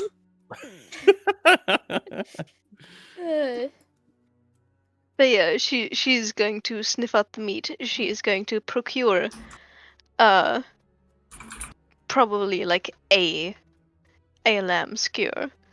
And then yeah. Alice has probably grabbed 2. Gotcha, you do that. Take a sip. And each of them are just like 2 copper pieces each. Yeah. Yeah. And then we're also gonna head back to the rest of them. Yeah. We don't have to do any more roleplay. We could just you'd be like, you got your food, you head back. Yeah. Yep. You do that, and you Ain't make no it back drink, to kitty. you make it back to the church. Is there any interactions people want to have at the church before the session ends? We don't have. What are you fucking laughing at? What are you laughing at? Go ahead. Answer the question, Angels. No, I was just faking, What are you thinking about, Angels? Yeah, but, Right, Is she gonna accept this offer, or? Motherfucker, she does not make up her mind about a person in a day. Hey, it's been 2 days. She does not make up her mind about a person in 2 days. Actually, well, Oh, is there going to have to be a fade to black? How would she at this moment? That's the thing. Sex is such a. After all this... I think she's been a bit stressed. Yeah, after all that, listen, it's still not a no. But she did just kind of find a lich today. Might be best to not bring that up. I Fair will enough. say, though, she does make sure to give him the book. All right. She makes sure that she'll lead him back to the library, find the book that has aberrant dragon marks in it, and will give it to him. Baller. Keep it as long as you like. Just try not to have it destroyed if you die. Well, I'm I'm standing not planning. fireballs. I don't plan to torch this one. Thank you, I do appreciate it. And she gives kind of like a very tired smile. If there's anything you need, well, you can find my room by the smell of incense, so. All right. And then Enjoy she your will, rest. she will grab a bunch of books off the shelf, mostly about liches and undeath and all that shit, grab it, and go to her room. And that is all that she does. You do that. Before Alice goes to the commune room to sleep, she is going to check in on about that pickaxe. Like if what actually finally was brought to the place or not. Oh no, Nicholas was cooking like all day, and at the festival. He would have to get it tomorrow. Okay. It crossed her mind. She was just like, oh wait, yeah, that. I'll ask him tomorrow. All right. Baller, baller, baller. Dollar make me holler. Holla, holla, get dollar. Holla, holla, get dollar. Holler, holler, get dollar. Anyway. Yeah. Anyway. EP night, baby time. EP night sneep. God, fuck. Word. And you all go to bed, and that is the end of this session. Ooh. Way. Yeah. All right. Thank you, Makeshift. That was a very fun session. I do appreciate it. Yeah. 10 out of 10, very fun. We got a little festival session. That was very fun. I like that. That was fun. All right, shill time. CET and Mortem on my channel. Please go watch it. The second one is currently being edited and will be out sometime soon. Tuesdays, The Reclamation. Same time, same place. 6 p.m. Central European Summertime. We're not out of summertime yet, are we? No. Not yet. Not yet. Central European Southern Time, 6 p.m. It's gonna be great. We're gonna have Yasha back. It's gonna be wonderful. We'll have another episode of this next week, I believe. Yes, because you're gone. We'll talk about that later. The 26th. 27? No. Yeah, 26. Yeah, my calendar's all fucked up. I need to fix it. Anyway, yeah, same time, same place next week. Fucky wucky. Same time, same place next week. I have my Twitch, my YouTube. Go check those out. Anybody else, please shill your stuff. My YouTube channel, Angel's Purgatory. I do commissions, not Tumblr, Twitter. I'm also in the Untold Realms Twitter stuff, so yeah. She is indeed. I'm still not back to streaming yet, but hey, if you want it, yeah, it's there. I'm going to it soon, hopefully. Make sure if you got anything you want to shill. Just be on the lookout for that lore video that I really should get to recording. Hell you really yeah. should. You really should. I can help you edit it. Help. Not do it for you, but help. Anyway, thank you all for joining us on the City of Breath and Bone, Session 2. We will see you all next time. And until then, good night.